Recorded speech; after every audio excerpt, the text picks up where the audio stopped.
Story begins with a boy and a girl who are simply spending time together under a huge tree somewhere in the countryside. The boy finished reading a book and loudly exclaimed that he had finally decided to become the best adventurer seeker ever seen. But the girl disagrees. She firmly grabs her clothes and says that it is unfair because she will be the first. The boy looks surprised for a moment, but then simply gives her a huge, confident smile. She only insists and shouts that they will both become the best duo of adventurer seekers that has ever existed. This makes her laugh and joyfully shout about their great shared future. Let's move a little forward. Before us is a leaderboard filled with names and scores, and at the very bottom in RD place. The boy stands completely broken, all sweaty, staring intently at the board. He falls to the ground and loses his head, shouting that he has not become better at all, and it turns out that for 4 years in a row he has been sitting in the very last place. While he is stunned with shame, people nearby whisper and laugh at him, wondering how he can even lose to completely green beginners. People near the guild constantly pour humiliation on him, mock the boy, and advise him to just quit this and become a farmer. They even gave him a nickname, Essen, the Eternal Outsider. But while he is hunched there, the gears of the guild system do not stop. Adventurer rankings are automatically updated every morning at dawn, recalculating each person's place based on their freshest achievements and scores. This is a big deal because on the board are written the names of all active adventurers registered in the guild, and it is clear who is in which place. Despite the insults, the boy catches a second wind, cheers himself up, and shouts loudly that he must pull himself together now. He absolutely cannot afford to give up. His entire mood changes. He lifts his head with a calm, confident smile as if he has finally found his focus again. And as he moves through the crowd, he reminds himself he must keep his promise to his friend. Suddenly, at the front of the board, a wild uproar rises. Someone in complete shock shouts that some adventurer has just rapidly jumped to 9th place. The crowd buzzes about the Ice Princess Polaris, going crazy over how she is rising in the ranks faster than anyone in the history of the guild. One of the guys nearby started acting as if he sensed it from day one, boasting to his friends that he supposedly always knew her aura was on a completely different level. The group looked around and felt creepy, wondering why the boy from last place is standing and smiling at them, but he doesn't care. He just tells himself it's time to get to work. The guys in the guild don't calm down. They insult him and laugh, recalling how they recently saw him rummaging through the dumpster behind the restaurant. They mock him, saying he is the complete opposite of a star like Polaris. Even looking at him seems to make one smell garbage. And the main bully tells his friend that they need to leave before his loser energy rubs off on them, even though these words hurt him. The boy is silent, standing with a forced smile and waiting for the group to finally leave him alone. As soon as they left, he slapped his cheeks to sober up, repeating to himself that he was used to this and there was no point in worrying anymore. He looks out from the city walls and tries to cheer himself up, whispering a promise: today I will do my best like any other day. Finally, he made his way to the ruins at the edge of the territory, where the air is heavy and stagnant. He stopped at the entrance to the White Misty Forest, a low-level dungeon of rank F, and prepares to enter the misty line of trees. Deep in the forest, he notices a group of horned rabbits, but everything sharpens immediately when suddenly a predator jumps out of the shadows. Clicking its jaws, it knocked down one of the smaller creatures right in front of him. The boy hides behind a tree and looks back at the forest where the predator just attacked. He exhaled and thought about how close that was to disaster. He realized that in front of him was a forest wolf cub, and such usually travel in packs, and he was frozen with surprise that it so easily knocked down a fast rabbit. It all begins with ancient legends about the war between the gods and the demon god. The battle ended in a draw, but not before the demon god, giving his last strength, cursed the land and sent monsters upon it. To fight back, the gods used their own power. They built dungeons and sealed those monsters inside them. They build massive barriers all over the land to keep the surface safe from what hides below. Gods could not stay, so they gave people special powers, gifts to help them protect their world, which prompted people to create the Adventurers Guild and the ranking system still used today. Now adventurers dedicate their entire lives to fighting the monsters inside, so that the growing swarms do not break out and destroy everything. The boy returns to work, lowers his hand, and pulls another blade of grass from the ground. He looks at the plant and thinks that he is probably the only one here who really tries to make a living just by gathering such things. He starts eating the grass right there, thinking about his strange ability, Monster Eater. It's quite a useless gift. It just allows him to eat anything and not get sick like some kind of monster, and he wonders how much longer he will have to endure this nonsense. Walking through the forest, he feels ashamed and upset. He feels pathetic because he once had to run away from a weak rank F monster, Sint. He stared at the dry, trash-like food in his hand and told himself that at least this way he saves on food, but then he barely. Suddenly a loud scream cuts through the trees. He freezes halfway, completely stunned when someone calls for help. He instantly peeks out from behind the trunk to see what is happening. You find a girl pressed to the ground. She is crying and trembling, and above her looms a huge black beast. He cannot believe how huge it is when he realizes that before him is a fully grown forest wolf. The wolf growls quietly, bares sharp teeth, and saliva drips from its mouth. This drives the girl mad. She screams at the top of her lungs, asking if there is anyone there who can hear her. The wolf simply lunges, pushes her to the ground, and pins her down. The boy shouted to get her attention, and through tears she lifted her head and finally saw someone there. He doesn't even stop to think, he just rushes straight into that trouble. Realizing this, he felt it couldn't get any worse. He has no combat skills. He looked around hoping to see another adventurer, but there was no one. But no one is visible nearby. He clenches his fist tightly and wishes that anyone was here to help him. The girl is in panic, sobbing and begging for help while the monster looms over her. Without hesitation, the boy approaches and delivers a powerful blow right to the wolf's snout, knocking it back. Then he tells her to get up as quickly as possible, asking if she can even run at all. The wolf snaps its jaws and growls ominously. The boy froze. The girl glances at the door and apologizes. The leg is so battered that it doesn't obey at all. She can't believe this is happening. The monster lunges and she screams as it approaches. She can't believe if this is really the end of her life. She calls for help, hating the thought of dying in such a low-level dungeon. The beast bit the boy's hand with its teeth, but in his mind there is only the promise he made and the thought that he has not yet reached his goal. He throws at the monster, hit with everything you have. Though there is panic in his heart, he is afraid to die so easily. Looking straight into the wolf's jaws, he screamed again, searching within himself for the strength to do something. The wolf bit even harder. Blood splattered everywhere, and the boy took the blow, leaving the girl just to watch and scream, utterly horrified at how he is being torn to pieces. At that moment, the wolf let out a strange cry, and suddenly blood splattered from it. Suddenly, a system message flashed before his eyes. He had just picked up a large fang of a forest wolf, and the boy loses his head, doubting whether it was really a divine message. He knows this usually happens when a gift awakens, but he cannot understand why it is finally happening now. The girl looked at him and asked anxiously if he was still okay. The boy was completely confused for a second, but managed to tell her that overall he was fine. But everything quickly goes awry. The wolf attacks them again, and the boy groans in pain, trying to move while the beast closes the distance. Suddenly something hits the wolf hard. Blood splatters everywhere, and it is thrown back. The boy stood there with blood on his face and looked as if he had exhausted all his strength in this fight. He looks at his broken knife on the ground and suddenly realizes an ordinary blade is no match for such fangs. Though he starts thinking if he wants to survive, he needs something much stronger. And then something clicks in his head. He remembers the message about receiving the wolf's fang and understands that he heard it exactly at the moment he bit through the monster's tongue. The boy is in complete shock, staring at his hands and not believing that this is really happening.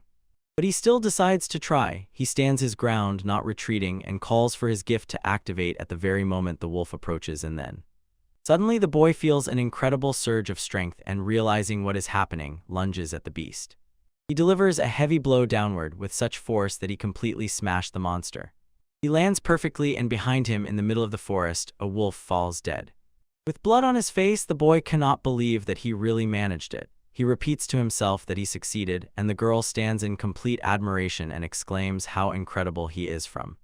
This sharply brings him to his senses. He rushes to her to check, asks if everything is okay, visibly worried about her injured leg, but she just looks back and says that everything is fine because he saved her. She gives him a wide, radiant smile and sincerely thanks him for everything he has done. He is completely confused, scratches his head, and thinks that since he became an adventurer, no one has ever thanked him, and the girl just looks at him as if he is some kind of weirdo. Both sit down for a moment to catch their breath. The girl says that he is really very strong, then, introducing herself as Essen, asks why he always calls himself the lowest in rank if he can fight like that. The boy sits gloomily, says he knows and that maybe everything is different than he thought. Yua apologized for the confusion, explained that she only recently became an adventurer, and introduced herself with a huge smile.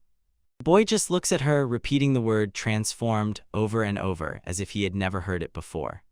Yua explains, until recently she was just a simple farmer, but in these forests she had an extremely important matter.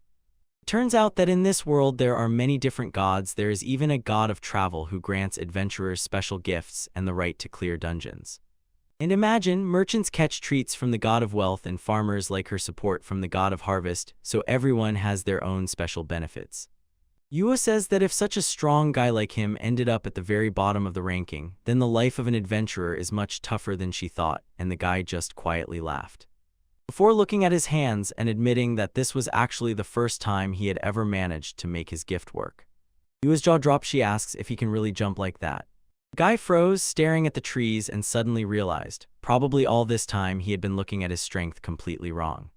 The guy sits and thinks about his strength, suddenly realizing his gift is not just the ability to eat a lot as he thought. It turned out that after eating that wolf's tongue, his gift awakened for the first time. He begins to wonder if he is stealing the monster's unique abilities when he eats it, and US says he thinks that's exactly how it is. He had already tried eating the monster's meat, both cooked and raw. Nothing worked, so he decided that the secret was to eat it while it was still fresh.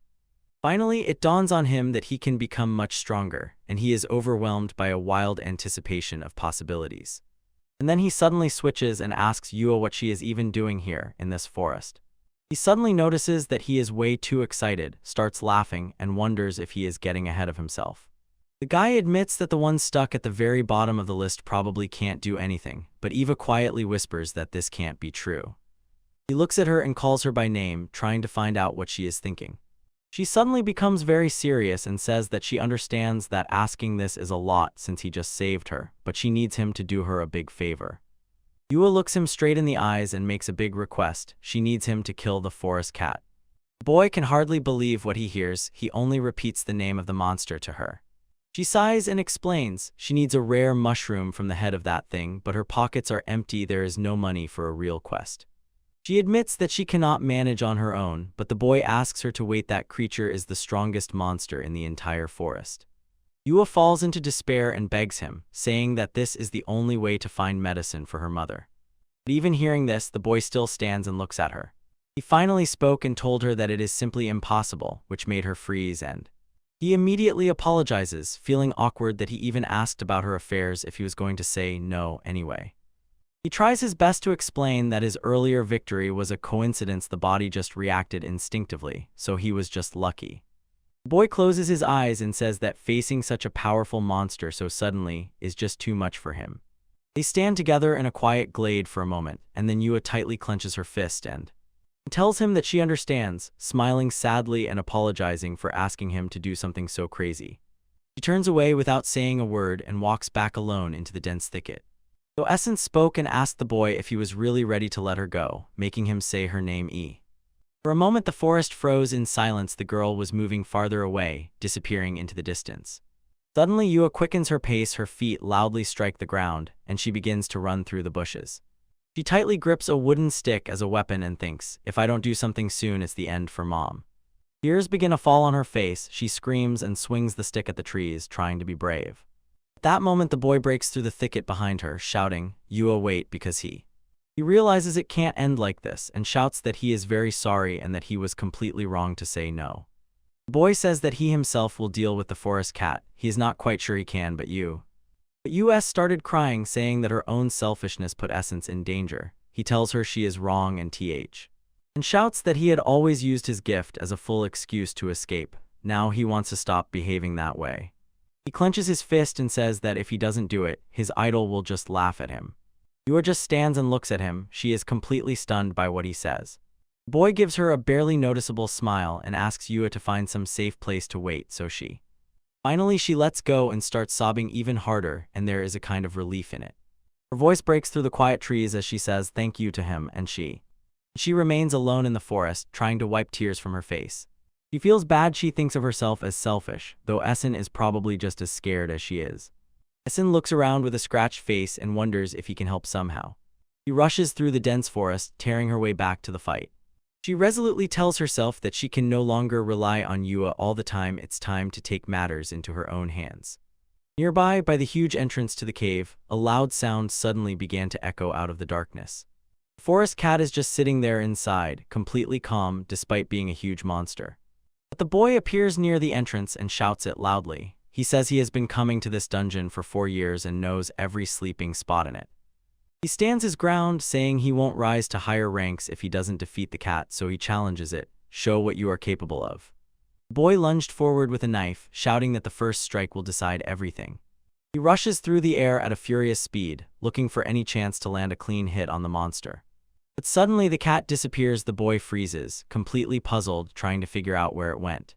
The forest cat lunged forward with a roar, striking its strength directly into the boy's blade as the blow throws everyone into the air, and the boy slides across the rough cave floor, just managing to stay on his feet.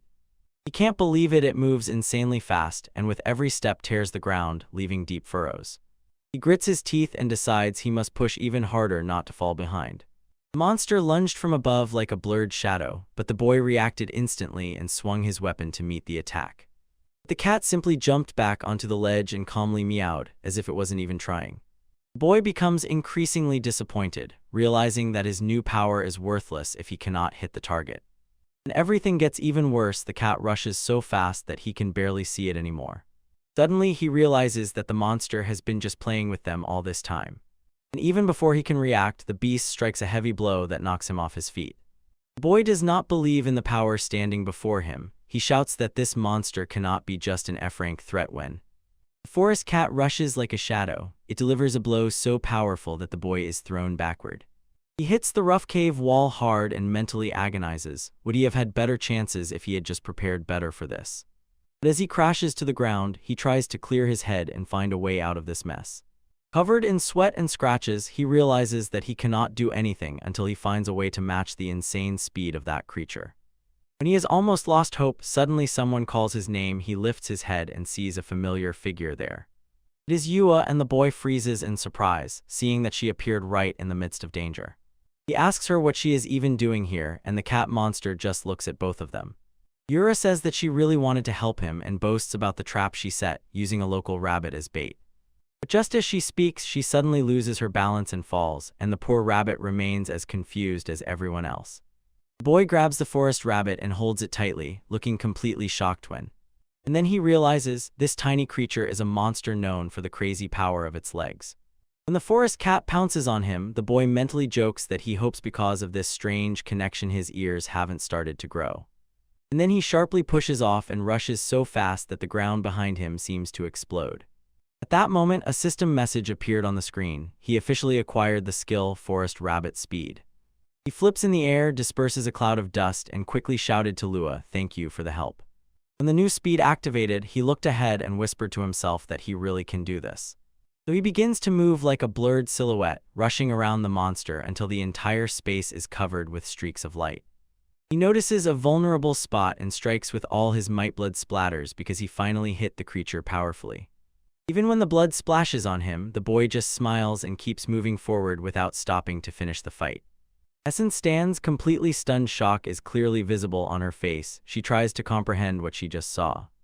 And the boy simply wipes the blood from his face and, as if nothing special, says, "Thank you for the food." Essen can't hold back. He rushes at him and exclaims in delight how incredible he is, and the boy in shock calls her name because he can't believe he really knocked down a forest cat.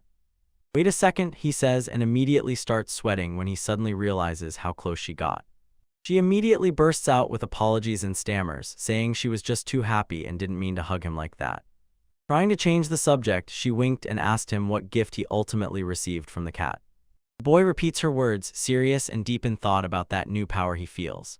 He says he is almost sure. Just as energy began to gather on his fingers, he heard a voice that pronounced the name of the skill, Sharp Claw. Suddenly, he accidentally releases the power, and it cuts through the ground and cave walls with huge gashes.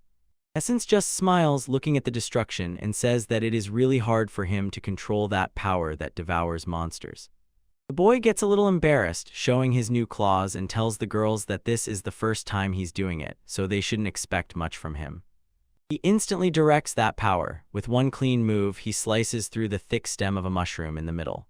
He extends the lid and, with a tremor in his voice, tells you that these are the mushrooms he promised her for their mother's treatment. Yua looks down and promises that she will find a way to repay someday, but the boy only says, "Don't worry, I'm just glad you came to help." He becomes a bit more serious and asks her to keep his gift a secret because most people see monsters only as enemies. He jokes that if a rumor about his strange power spread, he might even be hunted, and Essen agrees that would definitely turn into a real mess. Yua gives him a big smile and says she understands but will never forget his kindness. The boy just waved his hand with a smile and urged her, "Hurry, take those mushrooms to your mother." She glows with happiness, thanks him one last time, and tightly clutches the bag before going home. Standing there alone, the boy realizes, even if he is still in the very last place, he is finally standing at the true starting line of his journey. The boy, full of enthusiasm, shouts to all the travelers he has not yet seen, "Wait for me." And he also calls Polaris, shouting that he is coming for her while she stands in some crazy volcanic wasteland. He is determined to become #1 among adventurers, even if he is currently sitting far behind in 96,000th place. A real heavyweight appears on the scene. He steps on cracked earth in heavy armor and everyone around immediately notices this, whispering and telling their friends, "Look who just came in." The guys who were watching her simply froze. Right before them walked the ice princess Polaris herself. They can hardly believe their eyes. She has already returned so soon, since the volcanic zone where she was is too dangerous even for high-ranked teams. Polaris stands alone before a huge, decorated frame and simply looks at what is in front of her. The crowd begins to panic. The name of some guy has completely disappeared from the rankings overnight, and everyone wonders where he went. Polaris just quietly sighs, thinking how hard it really is to advance in the ranks when you are already at the very top. The crowd is still buzzing about the missing name, and the muscular adventurer next to Polaris just shrugged and said that the guy was probably just some worthless newbie with a low rank. He tells her that people constantly drop out of the list like that, but this creepy-looking blonde who interrupted the conversation has a different opinion. He smiles and says that there are actually only 2 ways a name gets erased from the ranking, according to him. You either have to quit this life and give up being an adventurer forever, or you simply die. Polaris is not at all moved by his grim words. She just looks him in the eyes and throws a short, dry reply about his own well-being. And he just waved it off like, "What happened to that missing guy? Is that our business?" He suddenly changes his tone and starts approaching her, saying she looks as beautiful as ever and suggests stopping worrying about these low-level people and instead going with him for tea. Polaris instantly cut him off, directly saying that she did not need him. The boy suddenly opened his mouth and began boasting that he was 73rd in the ranking, trying to convince her that joining his team would drastically elevate her, but Polaris didn't even slow down and said it was unnecessary. She left him standing there like a loser, and he tried to convince himself that she was just pretending to be unavailable. Polaris looked back once more and coldly threw the truth in his face. The only reason she didn't want to unite with him was that he was significantly weaker than her. The boy lowered his eyes while being called a true battle maniac obsessed with gifts. Suddenly Polaris feels something and looks around, completely stunned by what she sees. In the very center of the huge wall, covered with glowing ancient runes, stands a girl. The boy clenches his sword and tells Essence that she is wrong no matter what she thinks. He says he knows himself better than anyone and is not one to just pretend, but Essence just looks back, completely stunned and unable to believe what is happening. Tears cloud her eyes as the ranking updates right before her, showing that Essence is officially in 90,000th place. Polaris turns to leave. Her cloak flutters in the wind, and she keenly watches what is happening behind her. In the hall, the boy shouts joyfully and looks more fired up than ever.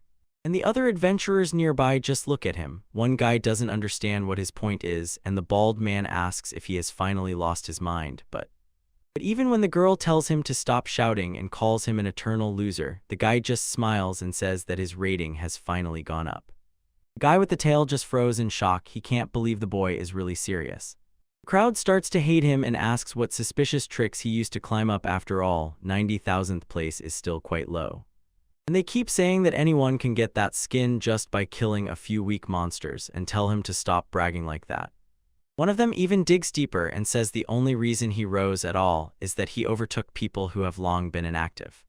A woman passing by told him that if he is so excited about a tiny jump in rank, he won't survive in the real world, and the guy with the tail adds that since he has been a loser for so long, his reputation won't change overnight, no matter what. The guy just scratched his head and laughed it off, admitting that the man is really right about where he stands. He sarcastically thanks them for the insults and promises to work even harder. This little breeze won't go to his head. But then he thinks his gift requires traveling. He needs to visit different dungeons, even though he has only been to one. He realizes he won't figure out the next step on his own, so he goes straight to the guild counter to talk to the staff. The receptionist greeted him with a huge smile, introduced herself as Lulu, and kindly asked how she could help today, that me. Immediately, Essen thinks how sweet she is, while he says he is looking for a recommendation for an E-rank dungeon. While she listens, he can't help but notice how refined and clever the guild people are compared to those rough adventurers he usually sees. Lulu politely nods to him and says she will handle it, asking him to just wait a bit while she checks. Essen constantly fantasizes in his thoughts. She is kind even to a low-rank guy like him, and definitely the most beautiful girl he has seen.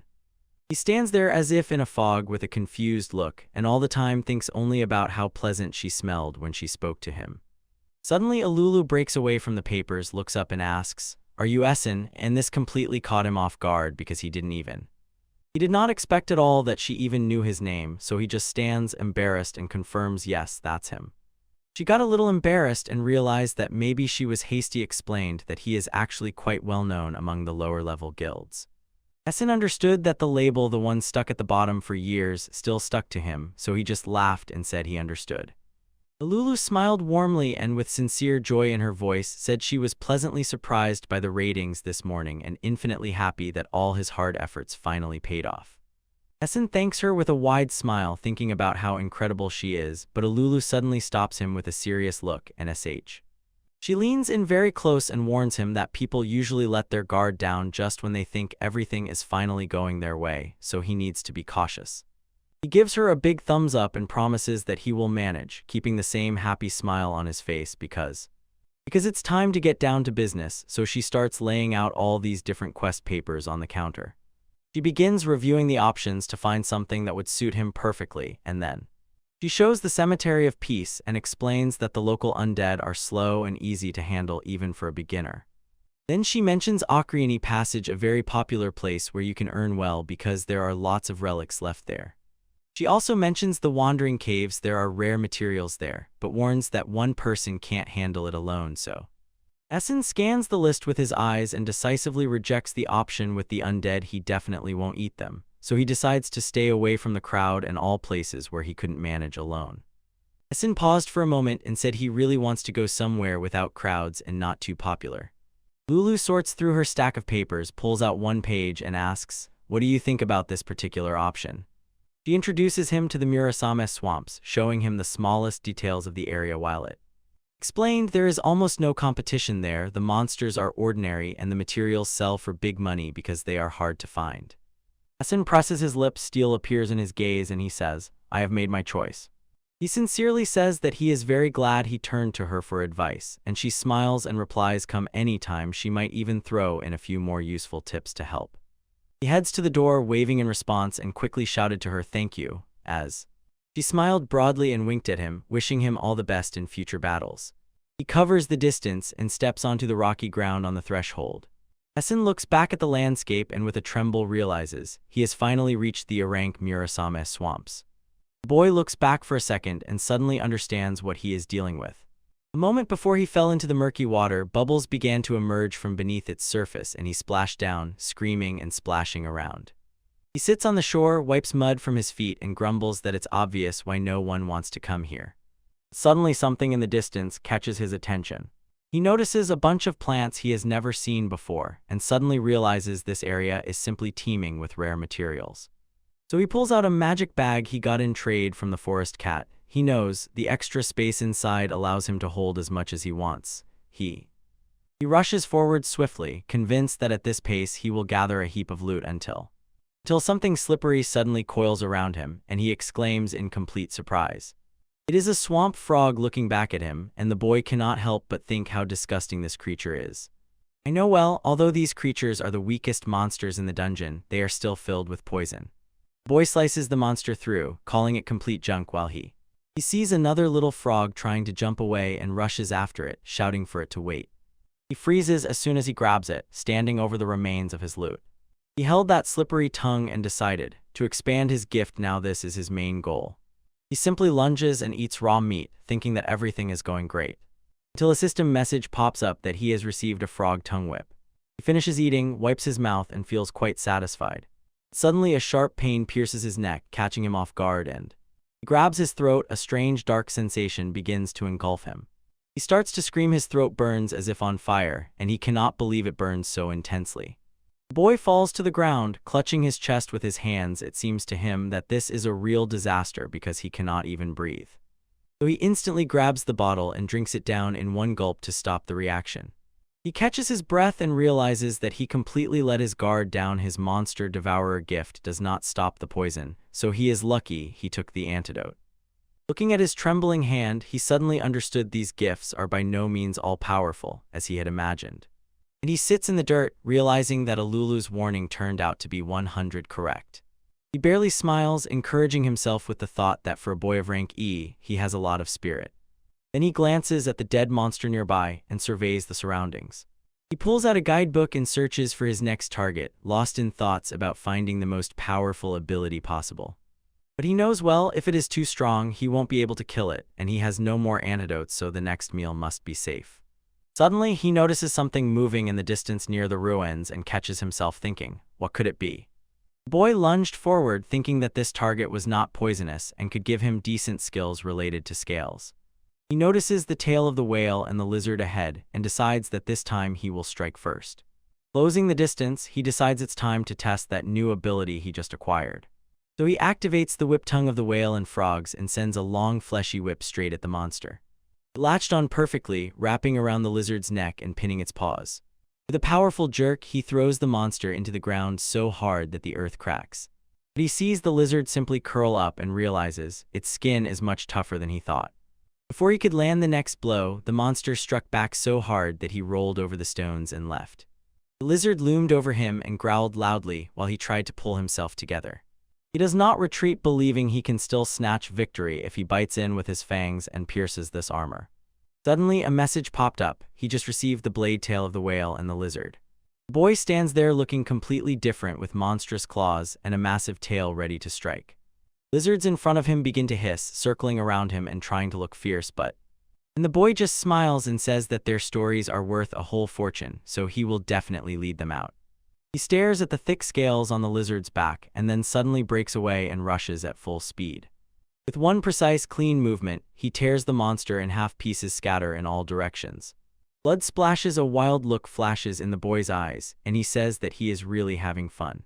He realized that every time he eats one of these things, his body and skills just continuously level up. He does not stop there. He sharply accelerates his new blade tail in a huge circular strike that hits the last lizard and finishes it off while it releases its last weak moan. The boy rushed forward, swinging the heavy lizard tail with incredible force. He follows through with the strike, tearing the monster to shreds, scales flying everywhere. Covered in the monster's blood but feeling great, the boy shouts loudly that he is insanely happy with the victory. But as soon as the adrenaline fades, he thinks that it's probably time to call it a day. He glanced over his haul and, a little surprised, said that there were far more materials than he expected. When he reached the massive city walls, evening had already fallen. Moving through the lively streets, he quietly blends in with the crowd of other travelers and locals. Passing by the city fountain, he went to hand over his loot. He whistles to himself after exchanging everything for cash, thinking that in the evening he will treat himself to a good piece of meat. After all, he has the money. And so he decides it's better to buy now everything that might be needed later. Essence froze for a second and realized, before doing anything, he really needs to find at least some pants. He looks at the damage and cannot believe it. His new tail trick really tore his clothes. He was so focused on the fight that he didn't even notice the tear. And now he walks around with a huge hole right in the back of his gear and feels completely ridiculous. He rushes through the crowded city streets, telling himself there is no time to waste and he must get to the clothing store immediately. Fleeing, he begins to get nervous. What if he runs into someone he actually knows? Just as he was worried, heels clicked on the floor and someone called him by name.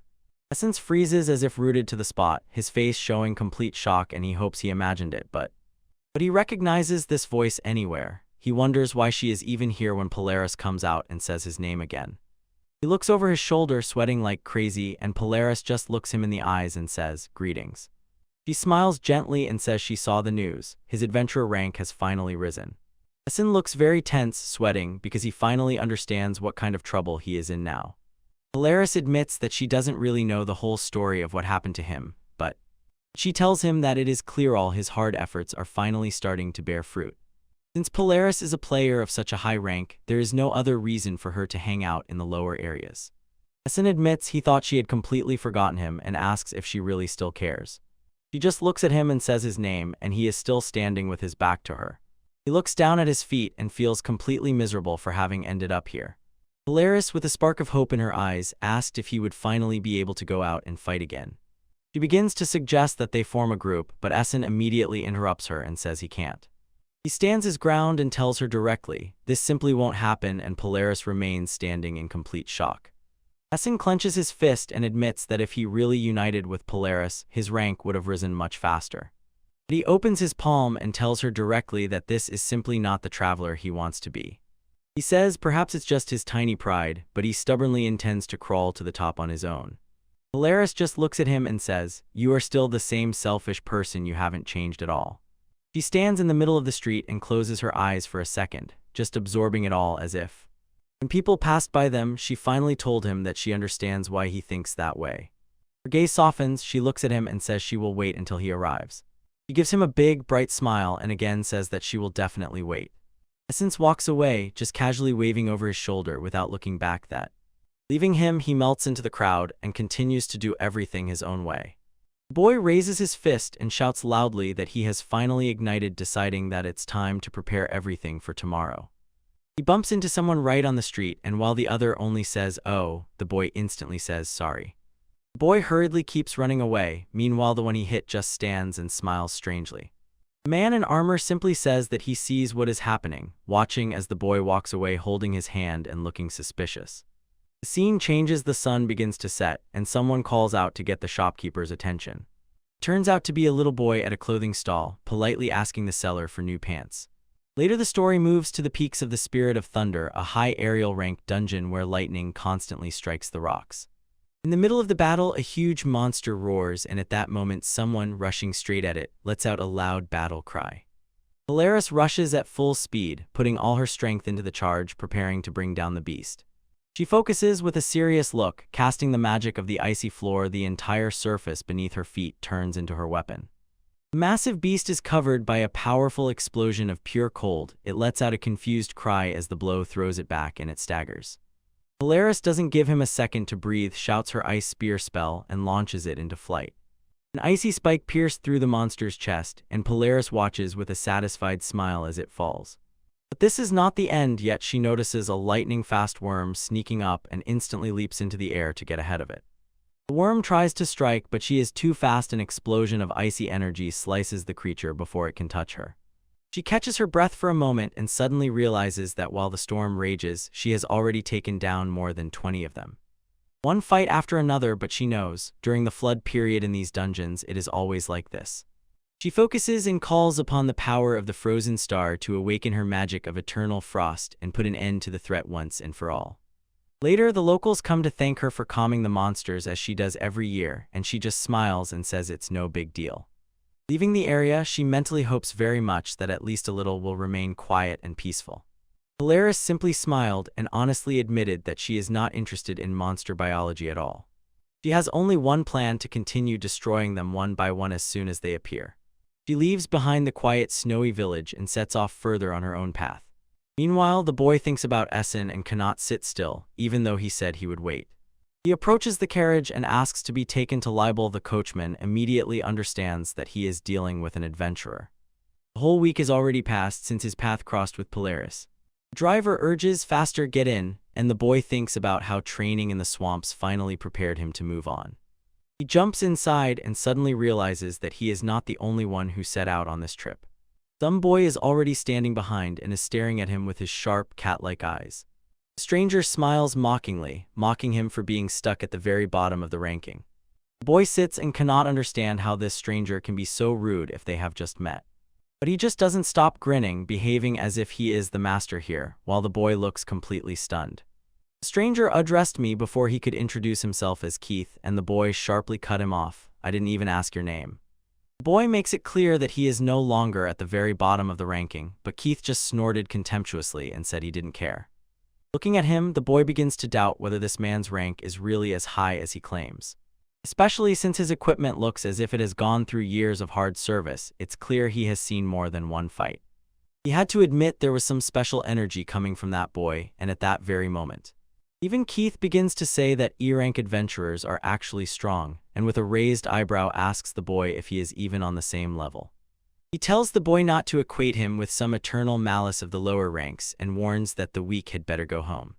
But the boy becomes serious, a firm look appears in his eyes, and he tells Keith to stop calling him by that name. Essen gets in his face and says firmly, "My name is Essen, stop using that other nickname." Keith just closes his eyes and with a cheeky grin as if he feels sorry that Essen is pushing away his kindness. But he waves it off, still calls him Pessin and says, "Prove that you are really worthy of reaching the top." Essen is not going to make peace. He says he will get there himself, no matter what they say, and he owes Keith no proof. The scene changes, a stone wall looking into the horizon, and finally the long journey has come to an end. The driver leaned out of the window and informed both of them that they had finally arrived at the place. Essen jumped out, spread his arms up and shouted loudly that such a long journey is really exhausting. Keith reproaches him for behaving like a real spoiled child, and Essen quietly admits that he can't help it, he has almost never traveled. Then something catches his attention and he exclaims. Leaning over the wall and peering over the edge, Essen was completely stunned before him finally spread the sea and the port town. Cat again calls Essen by that annoying nickname. Sut sharply cuts in, telling him that his name is Sut, and asks what he really wants. Cat smirked and warned him not to treat my name so indifferently, because I will tear you down, and then asks if he is heading to the dungeon. Essen tells him that for now he just wants to look around the place, and then asks him in return. Cat just laughs, says that he has much more time reserved than Essen, so he doesn't even start until tomorrow. Essen walks away, wondering mentally how he managed to come across a real weirdo. The path descends right to the very edge of the water, where the waves wildly beat against the rocks. He finally reached the entrance to the rank E dungeon, a huge place called the Whispering Reef. Essen stands, absorbing everything around, and suddenly realizes he really has reached the reef of roaring waves. He remembered how Alu told him about a hidden corner where no one else goes, so he set off there. Essen feels great because of this place, imagining how he will be able to master all the skills he wants here while he tightens the gear straps. He thinks it wouldn't hurt to earn a little by taking on some monster hunting tasks. Turns out that dungeons where no one goes always eventually get covered with requests to clear them because if monsters keep swarming and it gets crowded here, the barrier will crack and they will rush to attack people. So Lulu nudged him toward this job, saying that although it's quiet there, they pay quite well. The goal for today is simple. He only needs to find and remove 3 of those leaf crabs, and at that moment he notices one of the monsters hanging around in the water nearby. When he looks at it, childhood tales about a crowd of monsters that almost destroyed the village come to mind, and honestly, forget about money and rank, he just wants something like that to never happen again. He realizes that from time to time he has to take on such jobs to keep everything safe. The leaf crab sits calmly in the water until suddenly it senses him. The boy delivers a powerful blow, but his weapon barely leaves a dent, and he can't believe how hard this shell is. He must retreat and take position in the water again, because the monster immediately swung its huge claw and almost cut off his head. He is stunned by that power, shouting that an E-rank monster cannot have such might. The crab does not retreat, it snaps its giant pincers, trying to crush him. The boy just smiled slyly and asked if the monster really ordered him to bring this, since he is used to being underestimated. He rushes back into the fight, shouting that he has endured contempt all his life. He remembers that such monsters have a soft spot on their belly and cannot move quickly back and forth, so he uses that gap, goes around the side, and delivers a powerful blow that flips the crab upside down. The boy says the monster is practically helpless once it is flipped upside down, and he begins to work on the giant leg of this creature to check if it can be eaten at all.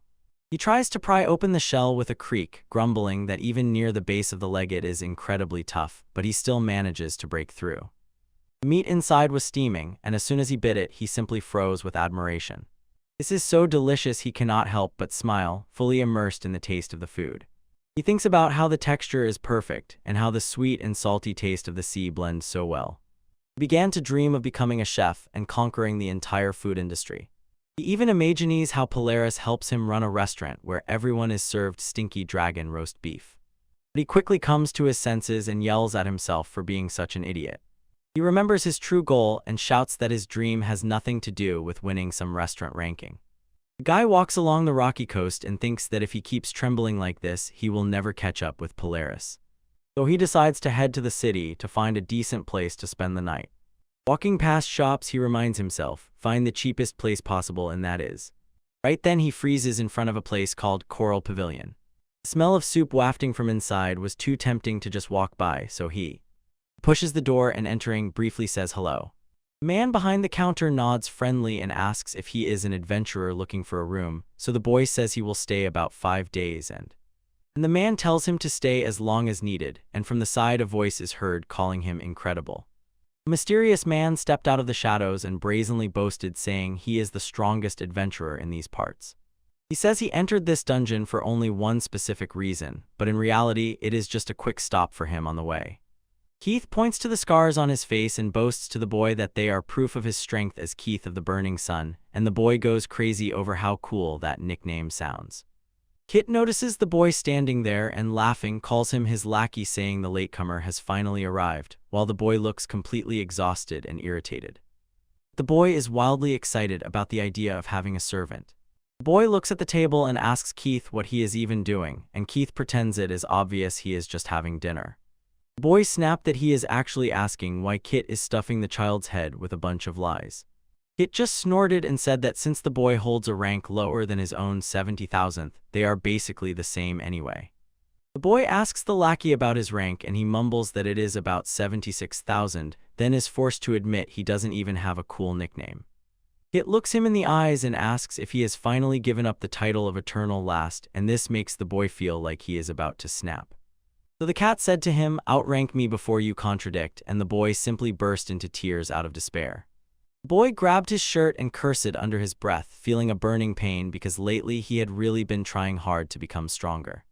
The cat smiled slyly and told the boy that his recent promotion was just luck, adding that he only knew the version of him that hides his failure, laughing like an idiot, and then the cat spoke at length about how much he hated the true nature of this boy. He lightly patted him on the shoulder and said that for a boy with no achievements, looking at things that way was quite fair. The cat simply turned away and left the restaurant, leaving the boy standing there completely exhausted, Meanwhile, the boy Nick watches all this with an anxious expression on his face. Later that night, the boy lies on his back in bed, frozen, just staring at the ceiling. He clenched his teeth and cursed himself. He couldn't think of anything to reply to the cat's insults. Suddenly someone knocks on the door, so the boy gets up and says, "Come in." The door suddenly opened wide and there stood the boy from the restaurant, looking at the boy and asking who he was. He introduced himself as Nick, said that his dad runs this place, and then asked the boy's name. The boy sits on the edge of the bed and finally tells the child that his name is Essen. He hadn't yet asked Nick if his father wanted to know about breakfast for tomorrow when he noticed that he was holding a mop and said it was good that he was helping. Nick says, "I think so," and then explains that he is saving all his money for a sword because he plans to conquer the dungeon. Essen warmly smiles at the boy and says that it sounds like a truly wonderful goal, but deep down he is troubled by the thought whether he himself was ever like that. Nick starts swinging the mop like a weapon and shouting that he will surpass Essen's friends and all other adventurers. Essen just laughed and said that it was clear, so he definitely cannot afford to lose to a child. Nick doesn't calm down, constantly shouting that he won't lose to a lower-ranked player without a title, and eventually hits Essen with the mop. Essen clenches his fist, thinking about what kind of world they live in. People only care about results, Rhea. I realized people are measured only by numbers and only strength gives them true value. Essen does not take his eyes off the goal, thinking that they all are just striving for the top.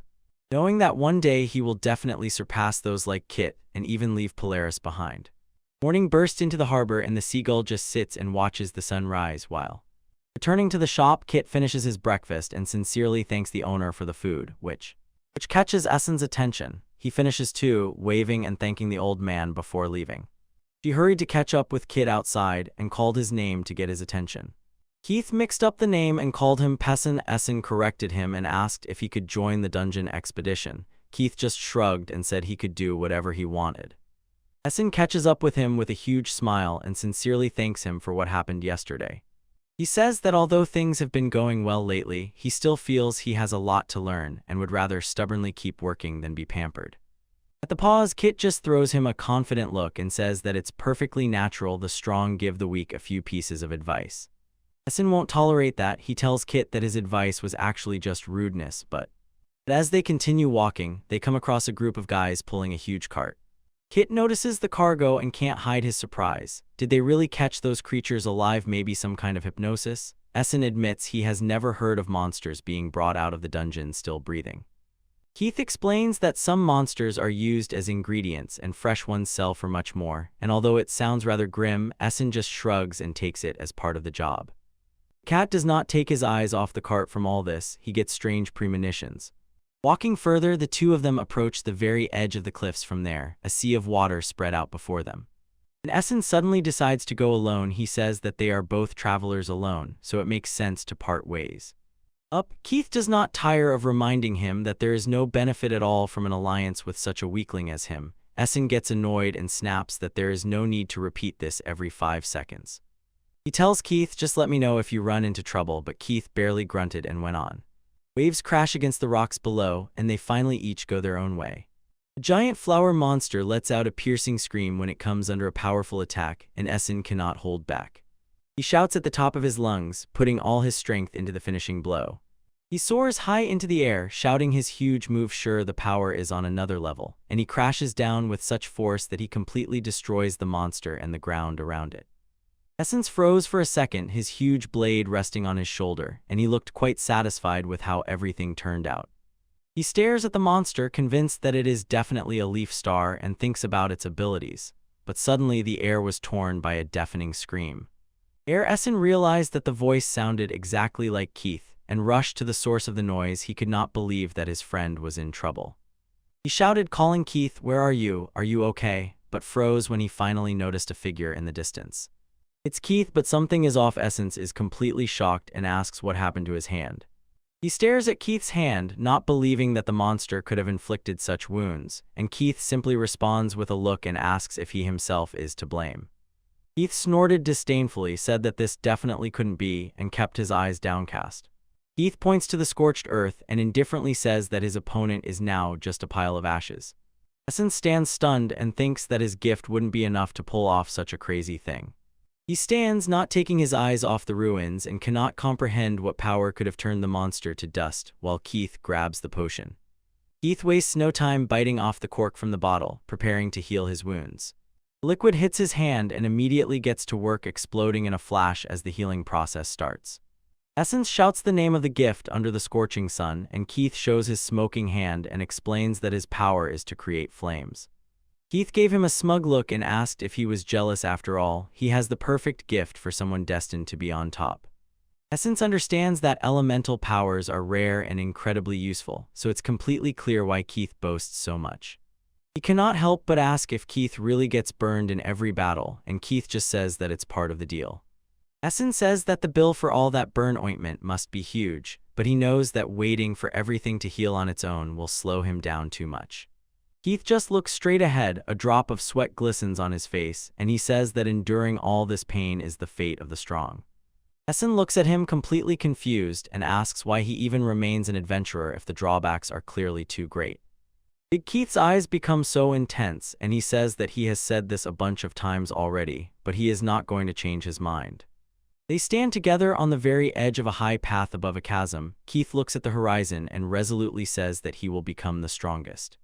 He clenches his fist, bandages are visible, his face is tense, and he shouts that he must become the best no matter what. Together they set off along a long winding road, like tiny dots against the backdrop of a vast landscape. Essen looks at him over his shoulder and wonders if it is really worth giving parts of one's own body just for strength, since everyone has a limit. He looks at several people running in the distance and keeps asking himself how Keith's mindset can possibly make him the strongest. But then he suddenly turns his head because someone nearby is shouting that the city is completely destroyed. Two men in full panic rush past Essen, one shouting that the church must be warned immediately about the journey in the name of God. Keith and Essen are walking along the path when Keith suddenly stops and asks what is happening here. From afar, someone loudly shouts that they have been found. Essen looks completely bewildered, and Nick yells, calling his older brothers. Nick rushes to them, all panicked and out of breath. Essen shouted his name. Keith asks what happened while the boy bent over and barely utters that something is wrong at the port market.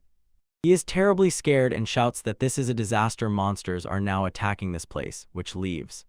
Essen was completely stunned by this news, and a dark, serious mask immediately appeared on Keith's face. Without saying a word, Keith just takes off like a rocket towards the city, and Essen barely manages to shout his name before he disappears. Nick shouts to Essen, "Faster, go after them," but she is still standing in place, trying to catch up. I feel like the whole situation is getting out of control, and I can't understand, damn it, what is really happening here. Ahead reigns true chaos, smoke and debris everywhere, people rush to shelters, and Essen just stands looking completely scared. The city is a complete ruin, people run, saving lives and carrying everything they can grab. The boy stands in the middle of this chaos, stunned and unable to understand why this is happening at all. Nick explains that some people were auctioning live monsters, but suddenly they all started rampaging at once. The boy is simply knocked off his feet. It doesn't make sense that anyone even dared to sell such creatures. Turning his thoughts back to this morning when everything seemed fine, suddenly a giant burst of energy shot into the sky. The boy notices a huge pillar of fire in the distance and realizes that Keith is already right in the thick of things, so Nick shouted at him to hurry to the port before the situation got any worse. He shouted back that he was already on it, and the two of them rushed past the frightened crowds when the boy says he had seen at least 10 such things on a truck before. Nick asks in surprise, could it be that they all went crazy at the same time, and the boy just shouted to Keith, "Be careful and don't do anything stupid." But suddenly someone lets out a deafening roar, and a giant vortex of force begins to tear everything around apart. The gigantic monster was simply blown apart by a powerful spinning strike, and debris flew everywhere as if it were nothing. Keith looks completely focused and keeps fighting, not even noticing how the monster's eye below watches his every move. He counts 2, then 3, and finally realizes he has already knocked down the 4th of these creatures, standing amid smoke and ruins. And then it suddenly hit him, supplies were running out. He broke out in a sweat, remembering that he had used the last bottle of burn medicine while still clearing the dungeon. Keith surveys the swarm of crab-like monsters and with a bitter smile thinks about how on the way he deliberately dragged them toward himself, luring as many as possible. He hoped they would be enough, although it was quite likely that some had already scattered to different corners of the city. His hand already looks bad from all this pressure, and he feels that his body is about to give out if he doesn't finish this quickly, but he does not retreat. He leans back and prepares a devastating strike, gathering all his remaining strength into one final move. Keith uses the move Volcanic Strike. His fist crashes directly into the monster's face with such force that it could level everything around. The beast accepts the blow with an unpleasant screech, but only looks back angrily. The fire of battle still burns in its eyes. Nearby, a girl shouts fiercely because everything is becoming even more dangerous, and the person in the ruins just watches, overwhelmed by horror. Keith tells himself that he is strong enough for this, looks the monsters straight in the eyes, and shouts that they are finished. His eyes have a wild look, and he shouts that he will not allow them to tear the city to pieces. Just then, the boy and Nick ran to the place and saw Keith standing there with a hand that looked completely mangled. As soon as the boy saw what condition he was in, he immediately shouted, "Keith." Keith just looks at him and calls him a bumpkin, acting as if he is not even in pain. Keith tries to pretend he doesn't care, but the boy immediately points out how badly his hand is damaged. Keith just shrugs and says it's nothing serious as long as the right hand works. But the guy was not fooled and cut off with a question, does he still have any medicine to patch himself up? Upwards, Kit stands in the middle of the ruins, looking serious and admits that his supplies have completely run out. He says it doesn't matter because now only he can really do it. He understands if Nick has gone through this whole path to find them, there is no one else to fight, and although he knows he can't handle them all at once, he still prepares to jump back into the fight. Kit shouts that he will deal with each of them himself. Suddenly, a huge explosion tears the area apart, throwing stones in all directions. The guy grabs Kit and asks him to stop. His body is about to give out, but Kit sharply cuts off, "None of your business." Without backing down, the guy said he is going into battle and asked Kit just to watch so that the flame does not get out of control. Kit tells him rudely that he doesn't want help from anyone and that he better get out of the city before he is killed, and the guy just asks if they really have time to argue anymore. Sudden burst of energy, the guy shouted that he has had enough of these talks. He looks down with a serious expression, remembers Yumi, and asks if they have really come this far. The guy plants his feet firmly on the ground and stands unwavering as a crazy power begins to manifest. The cat, completely shocked by what he sees, calls the boy a bastard, while Nick and the girl watch from the side and look very scared. The cat looks at the boy's new appearance and asks if he is some kind of monster pretending to be human, but the boy replies that he misunderstood everything. The boy stretches out his hand. It glows with a strange light, and he says he didn't want to show this because he knew what would happen, but this power is his true gift. The cat looks at the glowing hand and realizes, with such an ability he could sweep through the whole city in minutes, but he knows the boy wants to do this part himself. Even knowing the plan, the cat shouts that he cannot and does not want to just leave him behind. He tells the boy that he entrusts him with this post until the city becomes safe, but warns, "If you fail, I will fight again." Heath walks away, and in the distance someone shouts "bastard" at him for what he is doing. He turns to Nick and asks if he can take the girl to where the adults have gathered. Nick looks up at him, but the cat just says it's okay and promises that Nick will one day become an even better traveler than any of them. Nick agrees and tells the girl that they need to go, and the cat shouts for them to move and take care of their safety. The boy watches them leave and says to the cat, "Don't die there." He places all his hope on him because he considers him the strongest. The cat asks to wait a second and adds that for now they will just have to be selfish. The boy loudly shouts that they are both in this together, and then he begins. He squeezes out the last of himself, and the monster's armor begins to creak under the pressure. He takes off into the air, leaping high over rooftops to cross the city as quickly as possible. Swiftly descending, he lands right in the middle of a narrow street right there. He finds the girl cornered, completely out of breath and trembling, while the monster hovers over her and insists that she did it herself, and she only cries. The boy rushed like lightning and struck the creature with a heavy blow that pushes it back just a little, enough for him to check if the girl is okay. She barely manages to say "I am," but tries to warn him that the fight is not over yet. He looks back and realizes he hasn't finished it off, and the monster is already starting. Huge claws deliver a devastating blow to Essen, and a scream bursts into the air as she, like a silent storm, uses her gift, plunging the forest monsters into a deep sleep, preventing them from attacking, and the blonde next to her is simply shocked, and Essen stands and watches. I feel a bit embarrassed, but the girl just laughs and says that Essen's gift is a completely different level. She says that with such power, even complete beginners will be able to safely handle monsters, so her power is still quite weak, so having an S rank in the round nearby to help is simply wonderful. But suddenly her voice is completely different. She asks why they don't just break up that party. She tells Essen that she actually never fights, she only puts enemies to sleep, and since she now has a D rank, she thinks it would be much faster to just kill the monsters immediately, and she looks at Essen with complete disgust and says that it annoys her that Essen just gets all the benefits. Those guys left, and one of them asked if her power really just lulls monsters to sleep. He says it would be incredible if it worked on high-rank enemies, but she has no combat experience at all, so convincing someone will not be easy. Suddenly, a suspicious-looking man with a big nose appears and tells Essen that she should team up with him. He says he has a plan to make a lot of money and heard that her gift is truly unique. This wildly fascinates Essen. He tells her that this is a job only she can do, and she asks if he is really serious. The shot cuts to a brutal attack, blood splashes everywhere, and Essen screams as the guy gets hit. He bends over, and after that move, it seems like he is torn apart by pain. Essen just breaks down, sobbing uncontrollably and repeating that she is so sorry for what happened.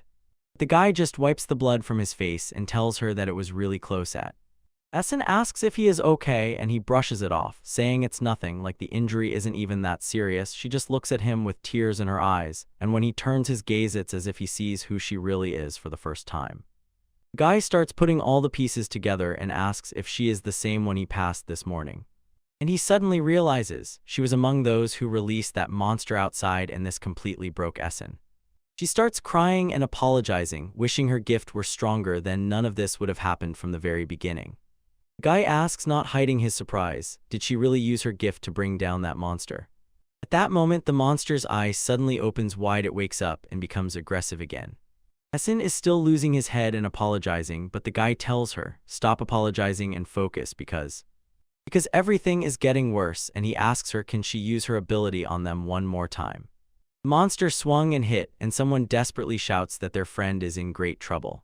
Essen is just scared and says she can't do it, and the boy remains in complete shock. She explains that as soon as they wake up, they develop resistance to her power. The boy shouts in response, how then did you sell them alive? And she just cries and apologizes once again. Essen cries, thinking that deep down she knew it was dangerous, but she was so happy that her gift was finally needed. She acted without thinking, and the boy begins to put all the pieces together, remembers those two others, and wonders if they brought Essen only to use her power. But he interrupts this thought. He has much more serious problems ahead. He tells himself that first he needs to fix this disaster and but his main priority is to lead everyone to a safe place and find out where Kit disappeared. But suddenly a huge claw bursts through the neighboring building and completely catches them both by surprise. The boy barely utters a word, frozen and looking at the destruction. He is completely stunned. He froze at the size of the monster that just appeared. He looks up at that huge beast and recognize it is a leaf serpent. It is huge, and the boy realizes that everything has gotten much worse because this creature is known as the most insatiable among all monsters. It will eat everything in its path. When the boy finally understood why the city was so devastated, it became clear an ordinary leaf crab could not have caused such damage on its own. Essen is completely out of herself, sobbing and explaining that she thought the monster would be tasty with sauce. She really believed she would make a lot of money from it. And when the boy notices that yes, this could feed hundreds, but she could never cook something so big, he shouts that the mountain is waking up then. And Essen keeps apologizing, calling herself a reckless fool again and again for dragging them into this mess, but she has no time to regret because the monster suddenly lunged forward, breaking through the debris and bursting outside with a deafening roar. They both screamed as they barely managed to jump out of the way of the giant creature, and the beast appears right in front of them, its huge fangs emerging from the smoke. The boy grits his teeth, realizing how bad things have really become. He knows that if he tries to carry Essen, his legs won't make it to the roof, so he decides to stay and hold the defense here. So he turns to Essen and sharply calls her name to make her focus. She looks back at him, completely stunned when she barely stammers out a reply and waits for him to say what she should do.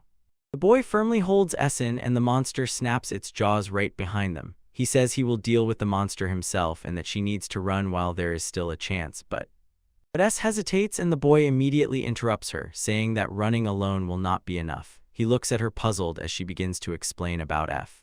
She tells him that it is hypnosis, an ability that allows her to instantly put any target she aims at to sleep. But there is a catch: as soon as you use it, all the hatred of the target falls directly on her. She recalls the market near the harbor where Kit, the fiery adventurer, held back the crowd for their sake. They managed to break free, but the monsters that escaped still chased them, so the boy suddenly realizes who she is talking about. Keith Essen explains that now, since they are separated, the monster's hatred should no longer be directed at her, but the effect of the skill can still hold. The boy asks if this means that after the fall of those Kit fights, there will be no more monsters left, and the leafy serpent Essen only confirms he is right, and this leads to the boy says that the enemy will in any case prefer her over him. Essen looks quite nervous but agrees to the plan, so the boy tells her just run exactly like now. She is completely stunned by this advice, and before she even manages to realize it, the boy is already jumping onto the roof, and she is rushing through the streets. Essen completely loses her head, sobbing uncontrollably, clenching her fist and begging the boy not to leave her behind. She is afraid that he really was going to leave her, but he roared back that he would never do that, and then suddenly shouted for her to duck because something lightning fast flew right over her head. She ducked and screamed in complete panic just as the boy makes his move, shouting the name of the special attack, Sharp Claws of the Forest Cat, and lunges into the attack, giving everything he has. And a giant strike hits the ground right behind Essen. She doesn't stop for a second and keeps running. The monster's huge maw is wide open as it is simply blown to smithereens. A giant explosion of dark energy or blood tears everything around, and the entity collapsed on the ground. The entire space sea. She is covered with dark spots from the explosion, sitting in the middle of this mess, trembling and trying to understand what happened. Then she lifted her head, completely drenched in dark liquid. Barely uttering words, she stammered and asked if he really just saved her life. But when she looks for him, she sees he has settled quite high on top of a lamppost. He just sits there as if he doesn't care. And he realizes that the plan really worked. But he looks a bit disappointed and mumbles to himself that it's a pity he didn't manage to grab the skill he was hunting for. The boy jumped off the pole and apologized to S for using her as bait. She barely manages to say a word when he already says he has to go quickly because everything is getting out of control. He realizes that the Church of the God of Journeys will soon intervene, so he asks her not to talk to anyone about his secret gift. He rushes down the alley, shouting over his shoulder that he counts on her to keep quiet. The entity remains on the ground, just watching him go in complete shock. She is all covered with the monster's dark filth, trying to make sense of everything while huge stones and debris began to pour from everywhere. The entire area trembles from the aftershocks of the battle, and then Then the boy finds the very last monster remaining. It barely manages to react when he tells it that its time is up, standing there like it's. His energy begins to rage wildly. He seems like a completely different person. All that power swirls around his body, and the monster lets out a final desperate scream. The boy simply shouts and rushes forward with a powerful strike, causing a gigantic explosion tears the street apart. He lets out a loud scream as the light disperses, leaving nothing. Nothing remains, only a crater in the place where the monster was. He freezes amid the ruins for a moment, then raises his head and sees someone rushing across the rooftops. The boy realizes that the fight is finally over and shouts to Kit. He exclaims that they really managed to take down all the monsters in this area, but even completely exhausted, he says that the fire inside him still burns. He pushes himself beyond the possible while his body finally betrays him. He crashes into the dark water with a loud splash and sinks into that murk. He barely rises, looks around, and in panic calls out whether Kit is even alive, repeating again that they won, hoping for at least some sign, while both simply collapsed into the mud, completely exhausted after everything that happened. The boy crawls and leans over Kit, his voice quieting as he utters his friend's name, and it seems he is about to break down while finally Kit opened his eyes, told the boy that he was too loud, and barely audibly asked to stop all this shouting. Keith looks at the sky with a tired smile and still insists that he is the strongest there. The boy just laughs a little, tells Kit that he has something else to say, that right now, the two of them are just lying in the rubble, and Kit asks if the boy's return means that the city is finally safe. The boy answers, yes, for sure, everything is finally over. The boy says that earlier he was held up, he was fighting off a leaf crab and a leaf dragon. It took quite some time, and now he looks at this huge monster and cannot understand if they really won. It seems like it doesn't even have a single scratch, and that makes him realize he should have seen this earlier. He tells the others that he wishes they had warned him if they knew how tough this thing turned out to be, and suddenly he is struck by the realization his wall of fire couldn't even come close to stopping this. He freezes for a moment in silence and then decides not to take risks, says he will go back and walk the streets once more to be sure. At first he grabs Keith and starts pulling him away, saying he will take him to a clinic or somewhere where they can help him. But Kit starts losing his mind, calls the boy a scoundrel and shouts let go, insisting that he can walk himself, that carrying him only worsens the pain from the burns, and still insists that he is the strongest here. The boy simply tells him, if you are really that strong you will endure, and he just brushes off the complaints as if. They spend the rest of the day rushing through the city streets, even popping into the guild office for a brief interrogation, and when they finally return to the tavern, the boy was completely exhausted. He says he just collapsed and fell asleep the moment he hit the bed. The next morning the boy sets off, thinking the clinic should be just near the tavern. He was just walking along when some girl in a white cloak noticed him and froze in place. She is so happy to see him that she even asks if he is the one called Essen, which might be. This confuses him a bit. He tells her she is right, although he has no idea who she is or what she wants. She is glowing with joy because she guessed his name, and calling herself Felsi, poses while she explains that she serves in the Church of the Way to God and asks if he has a minute to talk about the mess that happened yesterday. The boy stands and listens as she introduces herself again to make sure he understands she is from the church. They stand in the middle of the path and she asks once more if he is free to talk about that incident. He looks a bit tired but tells her that it's okay and that he can talk a little more, although deep down he knew the church would intervene as soon as everything exploded. He was just waiting for them to show up. Felsi looks relieved and says thank God, acknowledging that Essen is probably exhausted from all the recent events, but adds that they both should give their all. She moves forward and tells him to follow her, and Essen walks behind, thinking that the people from the church are actually a much bigger hassle than the monsters. It turns out the Church of the God of Journeys is just a large group of people who dedicate their lives to serving this very deity. They also take care of adventurers with special gifts, and their work is essentially divided into two completely different directions. First of all, they generously give blessings to everyone who decides to become their follower. Every time a child turns 12 or someone decides to convert, they go to the church to receive the blessing called the gift. The second part of their work is much more serious. They are the ones who punish followers who break the rules. While secular authorities punish ordinary crimes, everything that violates church laws is entirely in the hands of the priests. So if an adventurer messes up and because of that a monster ravages the city, it is the priests who come to deal with all that mess. And the situation they are currently facing is exactly such a problem. As they walk, Essen begins to worry more and more. The church seems obsessed with its strict rules. He knows that in their eyes the gift exists for only one reason: to kill monsters and nothing else. Looking around, he thinks about how the Church of the Journey in God has made it their main rule never to forgive monsters just because they exist. And even worse for him is that he knows his body truly turns into a monster from time to time. If they ever find out the truth, they will definitely hunt him down.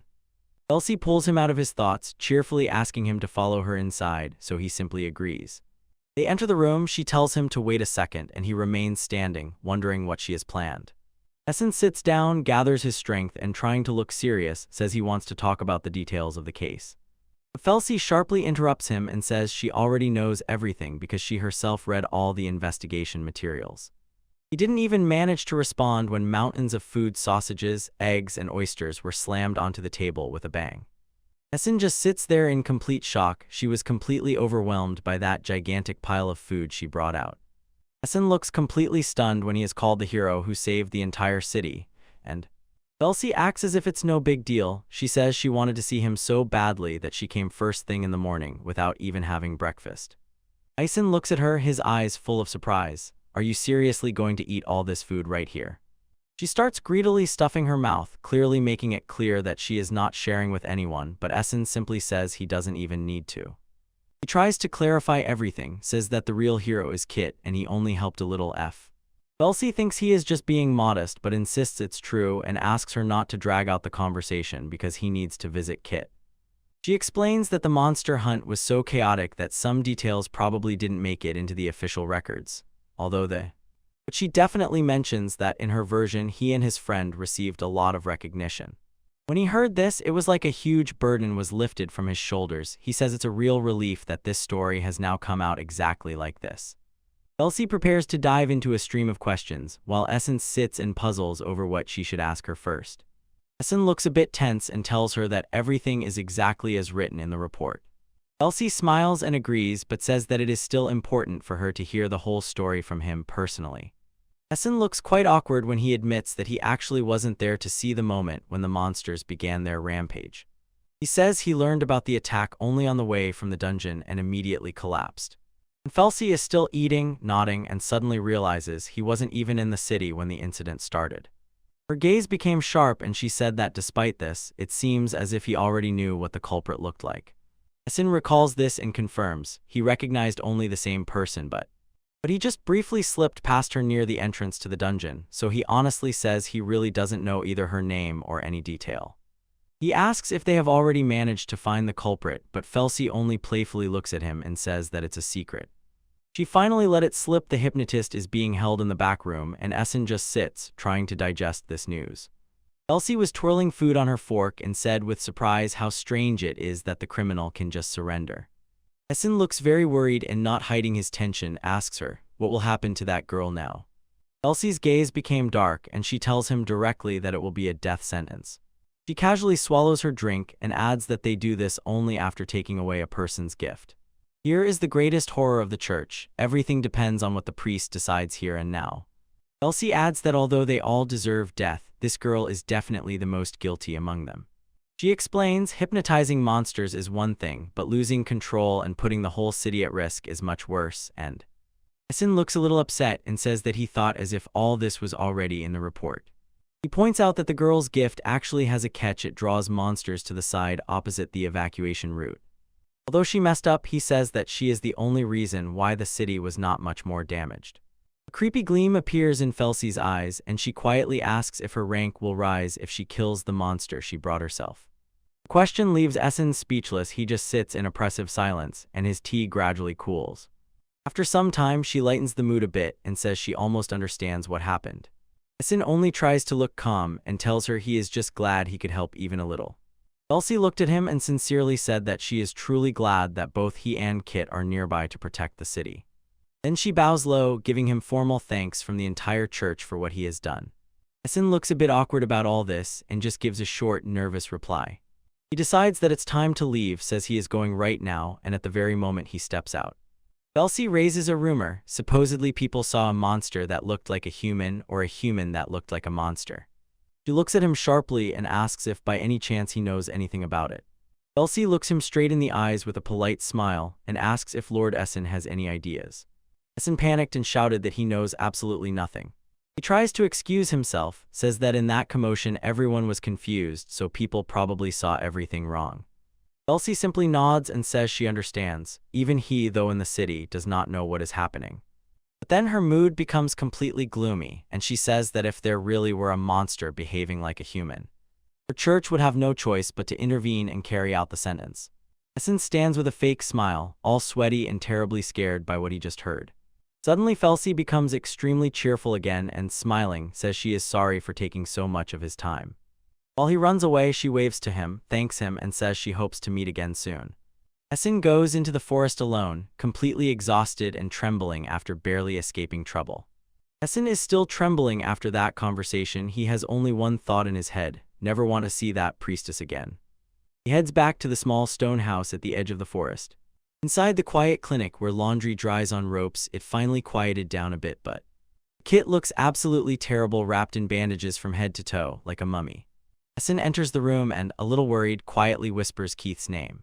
Nick immediately notices him and loudly calls his older brother, and Essen sees the boy really made it there. Yor looks up with a relieved smile, asks if that guy from the restaurant is with him, and says how glad she is that Essen is safe. Essen approaches the bed and directly asks everyone how Keith is really feeling. Keith's voice comes from under the blanket. The doctor said the wounds have healed, but he must stay in place until the new skin takes hold. Essen explains that doctors also receive a special healing gift from the gods, then smiles. He feels so relieved. His friend will be okay. Keith, wrapped in blankets, began to mumble quietly, and Essen leaned in, trying to hear better. Then Keith lets out a loud, irritated scream through the gauze, but Essen only says he doesn't understand a word, though he's glad Keith wants to complain. Kit covers his face with his bandaged hand and tells the children not to look at him while he's in such a miserable state. While Essen looks at them, he says he really hopes all this doesn't traumatize the children. Nick can't stand this and tells Keith that he is wrong, because he actually thinks he is incredibly cool, he just can't. Catches the giant by surprise. Nick doesn't stop and tells him that he was incredible in the fight yesterday, and today he is just as cool. Yor immediately rushes to support him, and then looks at Keith with big, hopeful eyes. Asks him if he thinks that someone like her could one day grow up and become an adventurer like him.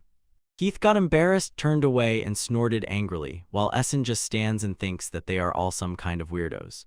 Despite the grumbling, Nick and Yua just stand by the bed with huge smiles, proud of their friend.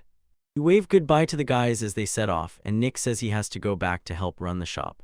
As they leave, leaving Essen alone with Keith, Essen looks after them and says he is sure these kids will grow up to be great travelers, and this caught Keith by surprise. Essen doesn't calm down, tells the giant, "I saw how you fought, no doubt you will achieve your goal too." Keith just quietly snorts and says that he already knew that, acting as if it doesn't matter at all, and then he just lies in bandages, finally finding a quiet moment to rest. Later Essen spoke again and said that he has a request. But he freezes for a moment, completely shocked, because it seems Kit actually called him by his real name. The scene shifts to a new location, the E-rank dungeon, known as the Reef of Roaring Tides, where Essen catches up with Kit outside. He examines him and says it's nice to see him again in great shape, and Keith just shrugged, looked at Essen, and asked who he thought he was talking to, because he was perfectly fine. Keith warns Essen, "Keep your head in the game while we move," but Essen just smiles and tells him to put everything on him, because they find themselves face to face with a huge one-eyed beetle monster, seemingly ready to smash them. The entity was hit by a huge wave of energy water, and debris scattered everywhere. The shot abruptly cuts to the hospital. From there someone calls out Essen's name. Looking at the forest below, the voice said he had only one request, and in the room Essen is quite shocked. This guy is really asking him for a favor, and Keith just looks away, pretending to be embarrassed and thereby confirming it. Keith suddenly snapped, asking if he had a problem with that, and it only made Essen burst out laughing. He laughed, remembering how often Keith called him a loser. But he instantly winks, says he's just joking, and asks what exactly the favor is. Kit admits that these casual jokes really make everything easier for him, and finally gets down to business. He tells Essen that he wants his help in hunting the monster. Keith recognizes the monster as a leaf-like shrimp, and Essen asks again if it is the same giant that everyone on the Tide Reef calls the strongest. It's Essen's calls, but Keith just sits on the edge of the bed, clenching his bandaged fists so hard that they tremble. Kit starts talking about himself, and Essen just watches how hard it is for him to say even a word. Suddenly, he bursts out and calls himself a weakling. You can see how completely disappointed he is with his own limitations.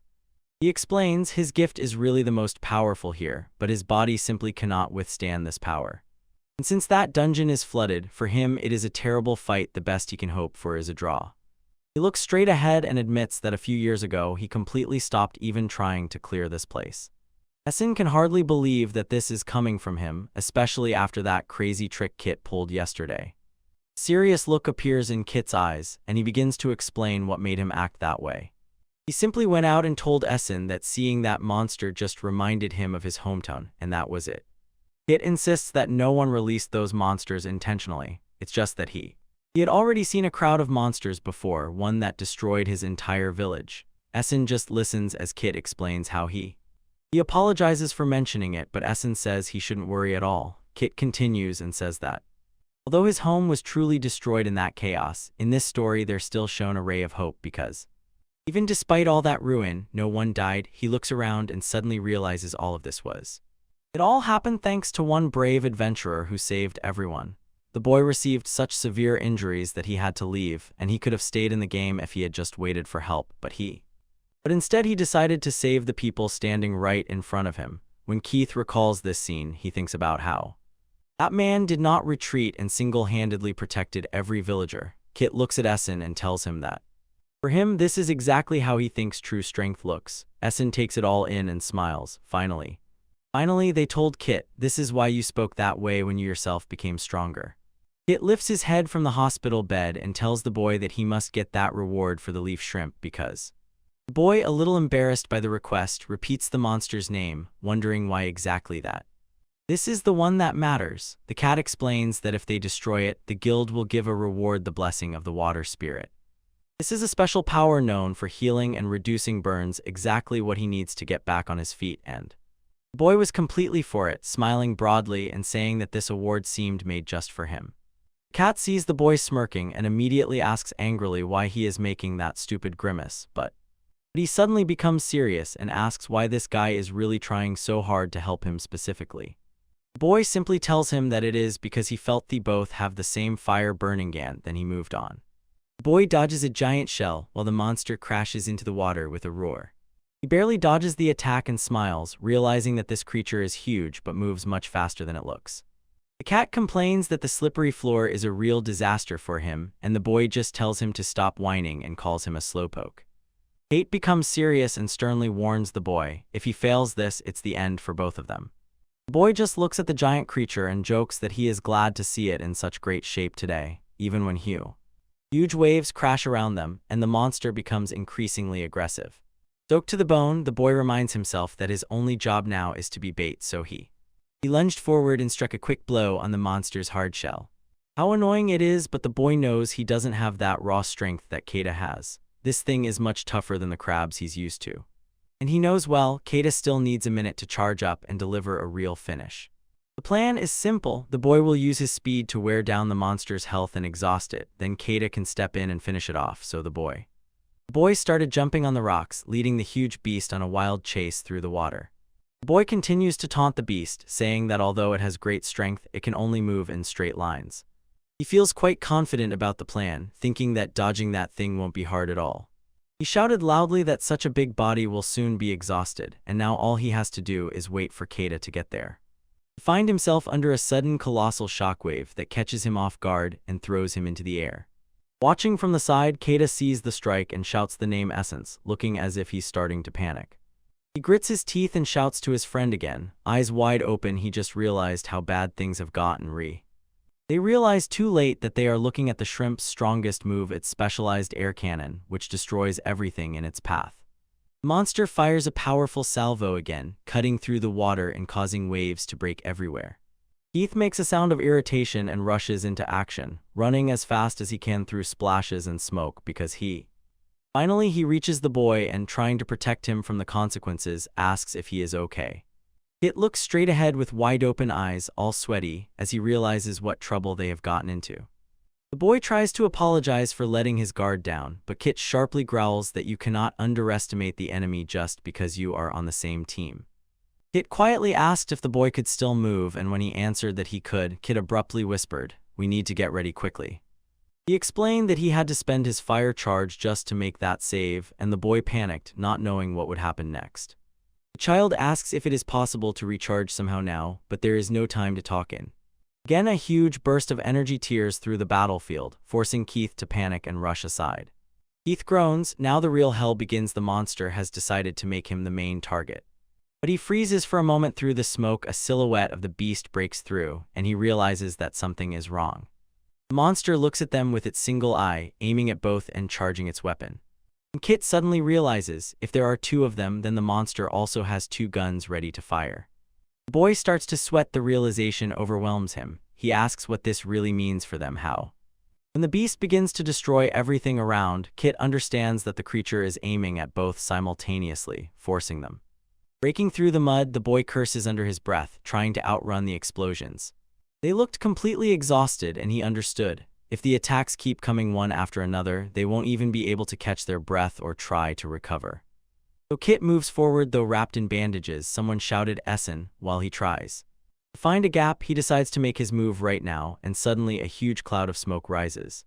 Covering the entire area, the smoke spreads across the field, hiding them from the monster's sight for a second, and the attacks finally stop. The boy asks in surprise if Keith's gift can really do this, but Keith only says it's a distraction and it won't last long. He adds that by playing too cautiously, they are actually ruining themselves, and he knows, just hiding every time the monster shoots won't bring them victory. Noticing that as soon as their burn ointment runs out, they will have to stop for today, the boy just looks at the ruined clothes and agrees he really doesn't want to spend more money on lodging. Cat glanced at the boy for a moment, then asked if his gift really allows him to transform into any monster, but the boy just shook his head. He says it doesn't work that way. Instead, parts of monsters he eats simply appear as new skills he can use. And Cat thinks about what a crazy gift it is, one that steals and devours, and jokes that the boy might someday turn into a monster himself, which this clearly irritates the boy. He tells the cat to stop saying such creepy things, but the cat just looks at him seriously and says not to worry. He promises that if that ever happens, he himself will intervene and personally fix everything. Leaving the boy completely unsettled. He can't tell if the cat is trying to help or is just a bit too emotional, but they have much bigger problems right now. The cat says they don't have a single monster skill that could hurt the beast they're fighting. So the boy advises just to eat that creature to take its power. But he quickly realizes that it's easier said than done. Just approaching that monster is almost suicide. But he decides he will draw its attention in the next round. He looks for a weak spot.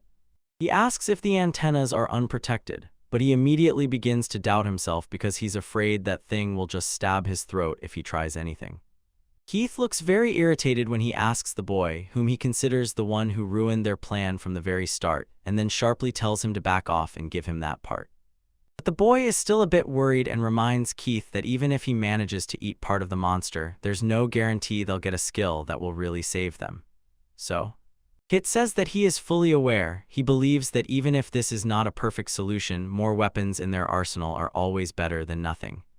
But both met each other's gaze, pure determination. They simultaneously shouted that it was time to move, and the giant monster just sits in the middle of the lake and waits for them. Suddenly, right in front of them, a huge burst of water exploded, catching them off guard for a moment. Keith stands on a rock in the middle of the water and is clearly irritated. He realizes that his attack did not hit as he wanted. He raises his hands, they ignite with power. He admits that he did not plan everything this way, but for now he will become bait, distracting, provoking a huge attack from the monster, which lifted the water and scattered it around him. Standing ready, Kit notices an important thing. The monster's attacks weaken significantly when they are launched from afar. The monster's attack crashes into the boy's defense and a huge shockwave bursts out. The energy keeps spinning in a crazy whirl. The boy realizes that these two forces simply extinguish each other. Kit looks focused and says that this is not cancellation. In fact, this is synergy. They both break through the explosion, combining their forces for a powerful counterattack. The girl watches as the boy lunges at the monster, and Keith does not take his eyes off the fight. Suddenly, a message popped up on the screen. He just acquired the skill Leaf Shrimp Blank Cannon. The boy says he will use it right now, rushes forward and F. He releases a powerful volley that tears through the water and rushes straight at the monster. He's shocked at how strong the recoil of the attack hit him. The boy thinks his last move was too weak to knock down the monster, but Keith shouts that everything is actually fine, leaving the boy. I just froze when Keith started explaining how the monster's air cannon works. It compresses air in its claws. He suggests that if he releases flame at the same moment the air cannon fires, they can create something colossal. They both struggle against the pressure, and the monster keeps pushing them back. Keith shouts that there is no time to explain, and tells the boy to just fire the air cannon at full power. The boy asks if such a move will really be enough to win, and Keith frankly says he doesn't know, but they have to take the risk anyway. The boy decides to trust him and says that he will join because Keith releases the flame of prominence, and at the same moment the boy unleashes his explosion. Two forces merged into one giant beam and rush straight into the monster's chest. Everything explodes, tearing a huge hole right in the middle of the beast. Cat and the boy watch tensely as their combined strike hits the target. The monster was completely torn to pieces in a powerful explosion that filled the area with smoke. When the dust finally settled, both stand amid the remains of the beast they just felled. The boy bursts with joy, shouting that they really caught it, and the cat just stands and watches. Looking incredibly cool, he accepts the thumbs up raised by the boy, who says that the entire victory was ensured by his quick wit. Keith just smiles and, boasting a little, says, "Of course I am the strongest." He sharply descends, grabs a part of the monster, and with hope in his voice asks if these shrimp legs will really bring him the blessing of the water spirit. Looking at the prize, he notices that it is slightly scorched from the explosion, but decides that it will still work. He raises his leg to the sky, imagining how it will lift him to a completely different level. Kate asks what to do next, and the guy tells the truth. His pockets are empty and he needs to go home because he can't even pay the entrance fee. The guy glances at Kate and asks what he will do now. Keith says he will stay a little longer. He promised to help train his new apprentice. The guy realizes that this is where their paths diverge and says goodbye, and Keith adds that he hopes the next time their paths cross, they will both be adventurers of the highest level. The guy just smiles and says that this is exactly what he intends to do. As they part ways, the boy says, "You really saved me, thank you." It looks back with a smile and loudly shouts his thank you. The guy laughs and says in a friendly way that there is no need to thank him at all.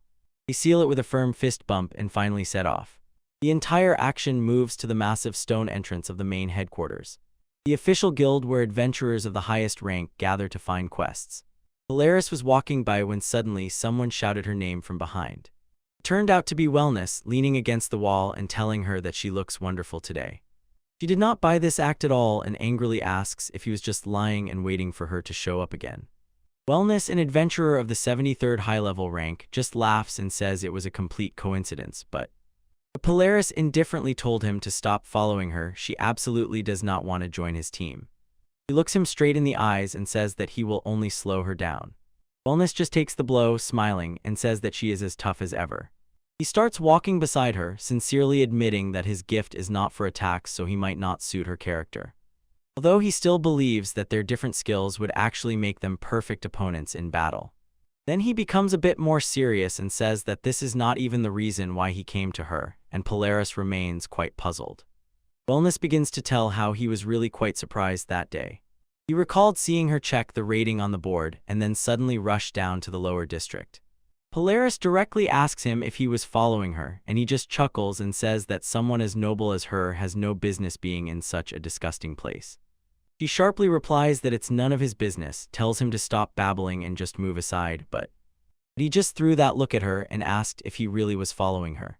Wellness freezes for a moment, trying to remember if that boy was named Essen. And then he says he has never seen her with such a grimace before. He leans in so close and whispers to her not to worry right now, he is not going to do anything to that boy.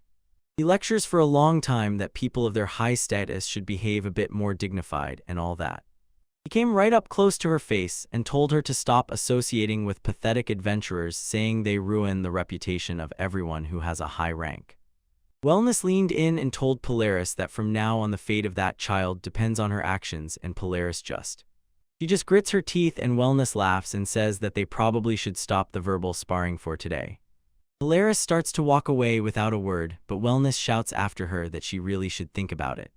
Reminding her that his door is always open, she looks back with pure disgust. We move on. Above the city streets and roofs spread a bright afternoon sunlight. Meanwhile, in the Junior Guild of Adventurers, everything is bustling, everyone is rushing and setting off, including Essen checks the scoreboard and sees his name it is in 65,000th place. He raised his fist and feels a fierce excitement before the jump, especially because he remembers how last time he got stuck at 85,000, but it turned out that the recent expedition significantly raised his position. Although he feels a bit strange to be happy, because the promotion happened only due to that crazy rampage of monsters. Lulu notices Essen walking through the guild, calls him by name. He stops and waves back a sage. She says with a smile that too much time has passed since they last saw each other, and officially welcomes him back to the office. When they said she had already read the report from the church and knew about that recent event, it must have been a real nightmare. Essen just laughed, pretended to be calm, and told her it was nothing. He did almost nothing, just happened to be there by chance. But Lulu disagrees, calls him a liar, and shows him the official report published about his big battle with the monster. Essen was quite shocked that she got so deep into the details, but simply says that it is her job, especially when he gets into trouble. He just smiled at her and said he was very grateful for the help, although he never thought he would receive such attention. Lulu begins to panic and wave her hands, her face bright red. She swears that she is not stalking him and not doing anything crazy that makes us. S tells her that he understands everything, and although he is still a low-ranking guy, it's cool for him to know what she thinks about them. Realizing that it is really crazy to receive so much support when there are thousands of other adventurers in the city. Essen just stands with a wide smile, thinking to himself that Lady Alulu is a true top-class professional for such dedication, but Alulu is completely confused, shouting that it's just her job. She is just an ordinary guild worker. She insisted that she really doesn't have free time to run around and cheer up specific adventurers like him. Essen asks if she is really angry about something, and that only makes her sharply reply that she is definitely not angry. She quiets down a bit after that, looks at her papers, and admits that she is just glad he returned safe. And Essen looks at her gently, saying with his eyes that he hears her. Lulu regains strength again and gives him a bright smile, telling him to stay alert and keep trying, but suddenly she throws into the conversation alarming rumors. Right after that last event in the lower quarters, some strange devices began to appear. Essen agreed that security was poor in this part of the city, so he asked her to be careful too, and she appreciated it. While she suddenly tilted her head to hide her face and awkwardly said that the topic should be changed. Lulu, with a huge smile, pulls out a notebook and proudly shows a special dungeon summary that she compiled herself. Essen was touched. She did it with her own hands just for him and sincerely admits that she picked exactly those places that perfectly match his level. Essen is simply delighted and thanks her for all the efforts she put into the guide. The best option is a place called Home and Valley, which is essentially continuous steep cliffs and raging rivers, because of which it the hardest trial that Essen has ever faced, and he knows he must accept it. Looking at the monsters circling in the air, he realizes most adventurers would not cope even with such a place, especially with the crazy terrain where giant stone pillars grew everywhere. Essen makes his way through the stones, confident that his current gift will allow him to overcome any obstacles. But suddenly a huge bird monster swoops down from the sky and grabs someone, who screams that they will be eaten. But it turns out it is a girl with a wild look who screams that she will eat someone. Essen notices other adventurers in the distance and instantly worries that they are being attacked. At the very moment when the wild bird girl was grabbed and carried into the sky, she screamed the whole way. Essen recognizes the monster, the Valley Falcon, and knows he cannot just stand still. He must save her. But as soon as he tries to move, he is suddenly nauseous and grabs his head in pain. He feels that he still hasn't gotten used to his new eyes, so he forces himself to turn off this power. When he looks up again, he is stunned by how far the bird has already flown. Meanwhile, the girl goes crazy with joy, shouting how cool it is she is finally flying. Since the birds haven't eaten her yet, she thinks they are carrying her back to the nest to eat later. But then she looks down and sees something rushing swiftly below. Essen breaks through the pain, throws himself forward, and shouts that he is coming to save her. Essen rushed forward, completely shocked. The monster just spoke to him, and the wild bird girl started to panic. He remains calm. He has already checked the surroundings with his abilities. Right beneath them is a deep river that will catch them in the fall. He puts all his remaining strength into one decisive move and shouts, "I'm not finished yet." He calls upon the wing skill and swings a huge arc of energy through the air. The strike hits exactly the leg of the giant bird, and the girl doesn't have time to comprehend anything. Everything instantly trembles. Essen shouts out his sharp claw strike and cuts through the bird monster, making it screech, and the girl finally looks. She loses her balance and begins to fall rapidly to the bottom of the canyon, screaming at the top of her lungs. She raised her eyes in complete shock as the bird's claw was torn apart, and blood splattered everywhere. Suddenly, a system message pops up on the screen. He won the silver wings of the falcon. Essen sees this and immediately understands everything. Time to act, and they both disappear in a bright flash of light, falling. Essen reaches out his hand during the fall, shouting to the girl, "Give me your hand," to save her. She shouted back, reached out her hand, and almost touched his palm as they flew through the air. In the air, they finally firmly grasped each other's hands while feathers of the giant bird gently swirled around them. Skill Wings activates and Essen presses her to himself, sliding down the canyon with huge white wings spread wide. When the earth rushes forward rapidly, someone thinks they managed to stop the fall at the last moment, but they crashed right into the river with a loud splash, and Essen admits they clearly braked too late. The canyon freezes for a moment. The two of them are swimming in the water, surrounded by tall cliffs. Essen apologizes for the rough landing, glancing at the ruined clothes, but the girl just looks at him and reminds him that he literally just saved them. He smiles broadly, relieved, and showing concern, asks if she is injured anywhere after the fall. He worries more about her than himself, takes her hand again, and says that now they have something very important to take care of. The girl from the canyon goes crazy from what she just saw, shouts at Essen to find out what that form is and whether he is even human. She approaches him closely and, looking into his eyes, asks if it is some special gift because of how those parts of the monster grew on him, and she is so delighted that she begs him to do it again. Essen freezes in place, completely stunned and not knowing how to react to her sudden friendliness. She laughs and rubs her head, apologizing for getting a little too excited, and Essen looks completely exhausted after all this. With a wide, confident smile, she finally says that her name is Ryuka, a completely different person than the one who attacked him. She realizes she hasn't truly thanked him yet, so for a moment she thinks about what to do, how. Essen tells her his name, and she immediately bursts out with a loud, huge thank you. He looks at her confusedly while she puts her jacket back on and asks if she is really not afraid of him at all. Essen says that her reaction is very different from others because most people are suspicious of someone who looks like a monster, even if that person just saved them. Ruka looks him seriously in the eyes and explains that monster species are always tied to specific dungeons, and barriers never allow them to leave those places. Ryuka raises a finger, thinks, and suddenly realizes that his strange transformation might just be a rare gift. Essen agrees, standing in the middle of the canyon, but admits there is still a chance that he is just some new kind of monster they have not seen before. A very tense expression appears on her face, and she begins to say something. Suddenly, she completely loses control. She blushes and shouts that she insanely loves monsters. Essen is terribly scared when she tells him that even if he really was, that it would not change anything for her. He freezes in disbelief when she says that she actually would like to get even closer to such a humanoid monster like him. She begins to be wildly fascinated by them, obsessed with how their bodies are adapted for hunting, and finds their appearance simply irresistibly attractive. She even admits that she previously deliberately let him catch her just to get a better look at his figure, and she was not worried at all about what would happen next. Essen tries to step away and pretends not to notice her, but she does not fall behind and walks right behind him. She begged him to transform again, just to see those wings and fangs one more time. The hand does not let go until the boy finally admits that he actually does not like to show off his secret gift, but she just stands right in front of his face and asks if he is ashamed, since she has already seen the form anyway. Finally, he gives in and says, "All right," and she just goes crazy with joy, so happy to see it again. The boy focuses and calls the power of the silver wings, and suddenly those huge feathered wings spread wide. The hand froze in genuine admiration. Stars shine in her eyes and she cannot hold back exclamations. How cool it looks.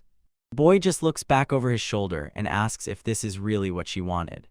The hand does not even have time to answer, it already rushes inside, hugs the feathers and shouts that they seem real. She starts grabbing and squeezing them with all her might, and he lets out a panic scream, but she does not stop rubbing them on her face, repeating with delight that they are much softer and darker than she expected. The boy lets out a loud scream, and Ruka stubbornly fiddles with the feathers, only grumbling that they don't have the smell of a beast. He finally loses his composure and sharply tells her to stop. She jumps around him like a child, making everything impossible for him. So that he could keep his form, the wings fall apart into feathers and leave the boy completely breathless. He looks her straight in the eyes and says the show is over, and that's definitely not what Ruka wanted to hear, but he admits that he really feels creepy when she licks them. It turns out he feels everything through those wings, and her touches on them are just It's just too strange for him. Ryuka slumped, looking quite disappointed, mumbling that they weren't going to break or anything, but then The boy became even more embarrassed and told her that her breasts pressed against him like that gave him no peace at all. Ruka finally gives in, says she will stop if he really hates it that much, and the boy feels very miserable about his reaction.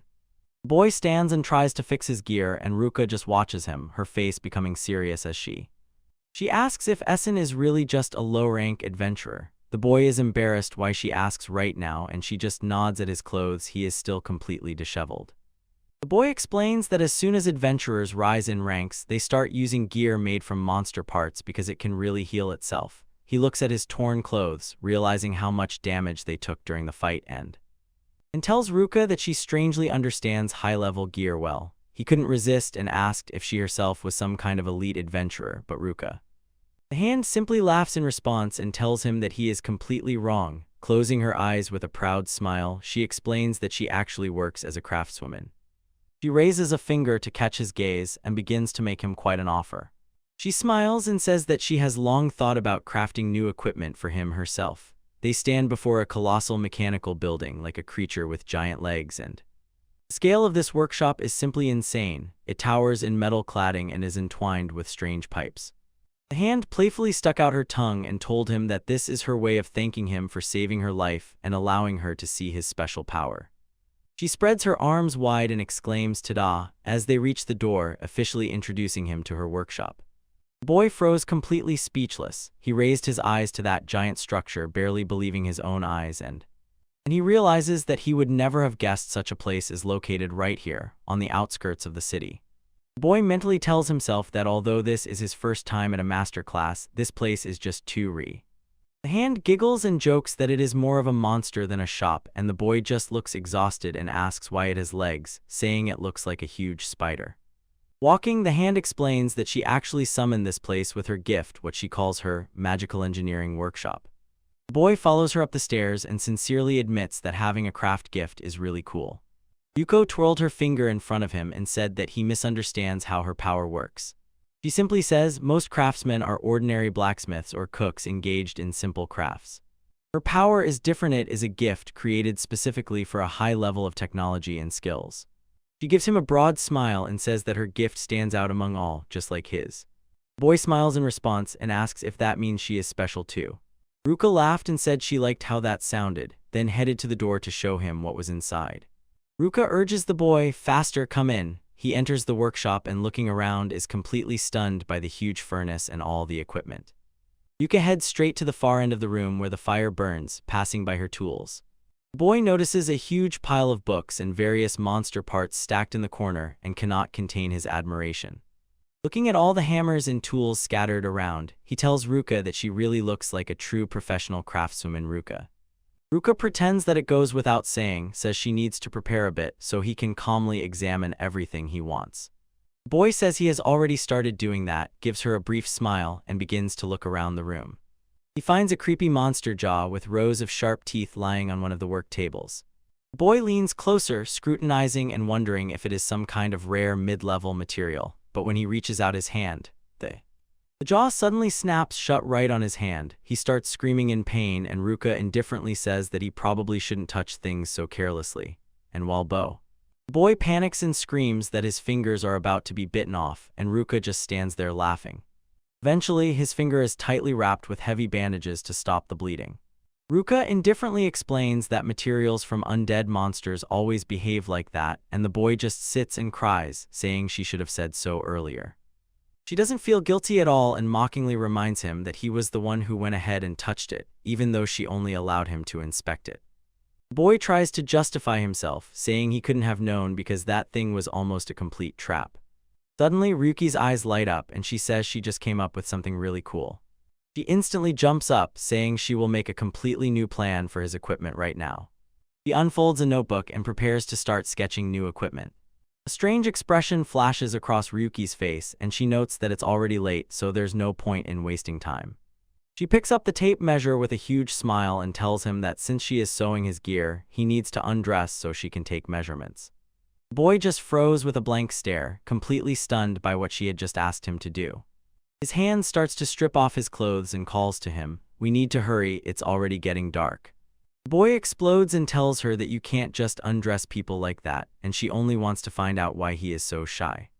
He tries to explain that he simply wasn't ready for this, but Ryuko waved it off. She said she had already seen plenty of naked boys. While they argue, someone in white boots begins to approach the workshop. A loud knock on the door caught them both by surprise. A voice suddenly called from the other side, "Ryuka, are you here?" The door opened. Polaris stood on the threshold and said she needed to fix her sword. He froze mid-sentence, completely stunned, looking at the shirtless boy. The boy couldn't believe his eyes and shouted her name, while Ryuka just greeted her as if it was no big deal. He completely lost his head, desperately asking why the Ice Princess, who is first in the ranking, ended up in such a place at all. The workshop became completely silent while Polaris stood over the boy, folding her arms over her chest and looking coldly into his eyes.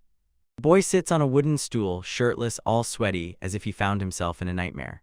Polaris paused for a moment, trying to comprehend what she saw. Her eyes fixate on him, while he tries to think of what to say.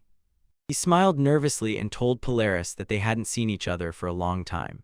But Polaris is not in a friendly mood at all. She just looks at him coldly and says that it is probably true. He laughs, trying to lighten the mood, and says that he is completely shocked that they met in such a place. Polaris narrows her eyes, her gaze becomes sharp, and she replies to him briefly and coldly, and suddenly the room grew cold. Icy air began swirling around her feet.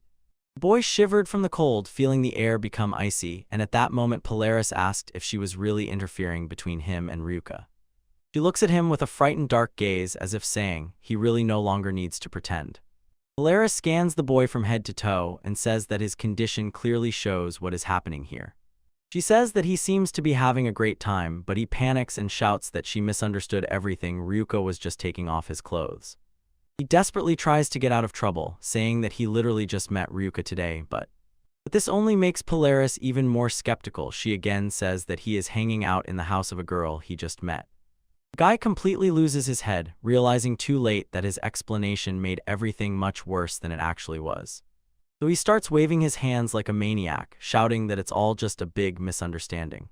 Polaris doesn't believe him at all and simply notes that he seems to have too much free time for someone who is supposed to be an adventurer.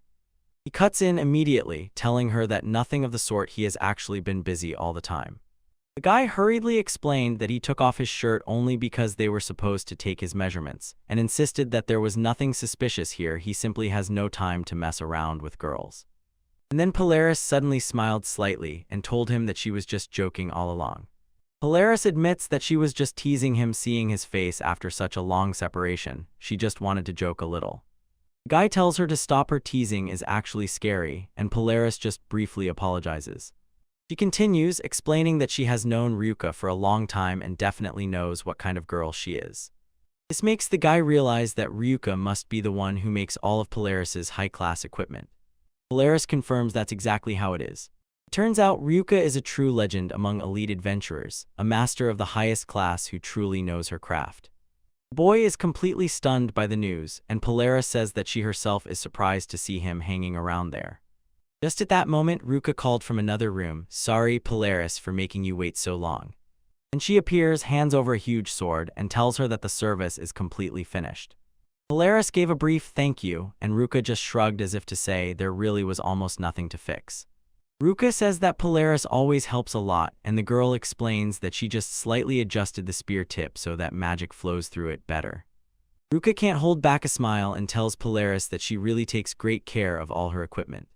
While Polaris tests the energy in her palm, she calmly asks if Ryuka really thinks so.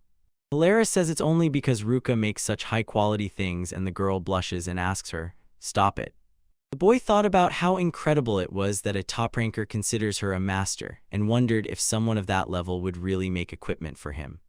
Ryuka suddenly realizes that she had been ignoring him, and apologizes to Essen for delaying his request for so long. But Essen just smiles and tells her that it's all right after all, she is doing him a favor anyway. Ryuka rushes to grab the tools and promises him that she will finish everything right now. Polaris just stands aside with crossed arms, quietly watching how they work together. Ryuka stands right behind the boy and begins taking measurements, adjusting his back. Ryuka finishes writing notes on the sheet and suddenly speaks up to change the subject.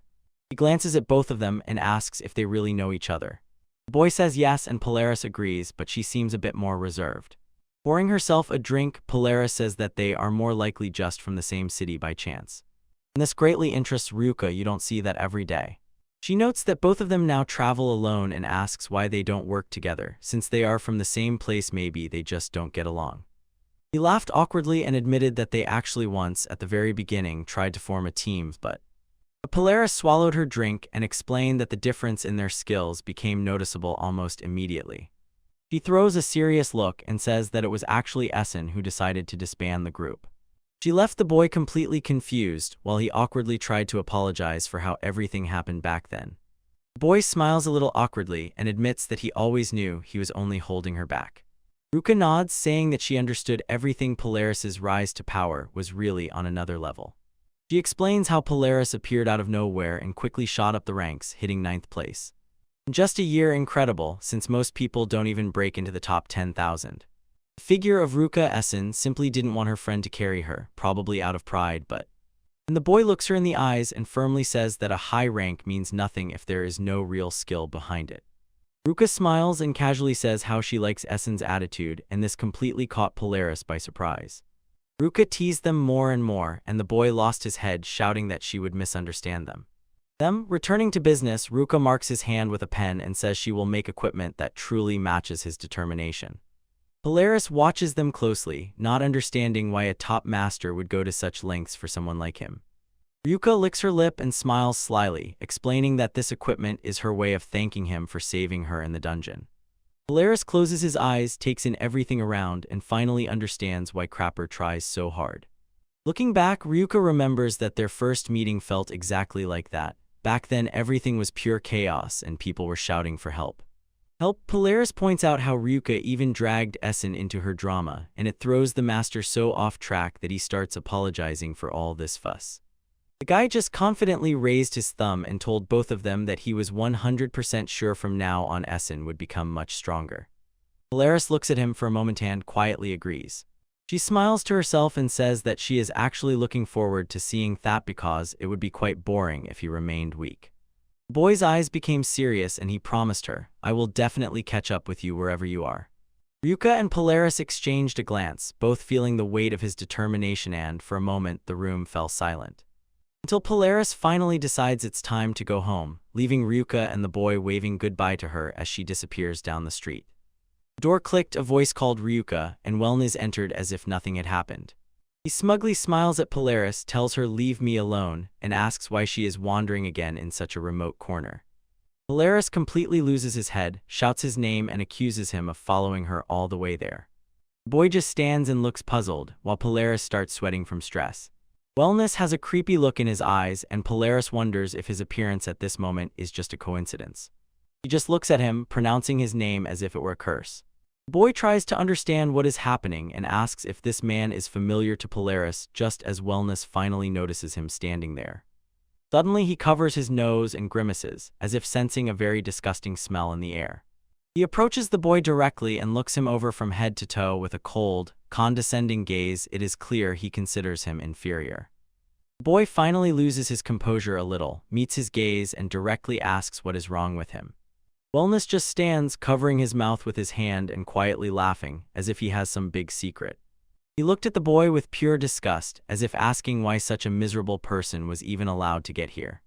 The boy is completely confused by the sudden insult, looks at him, and simply asks what his problem is. Polaris finally loses patience and says to Wellness, "Stop," but only a bored sigh escapes him.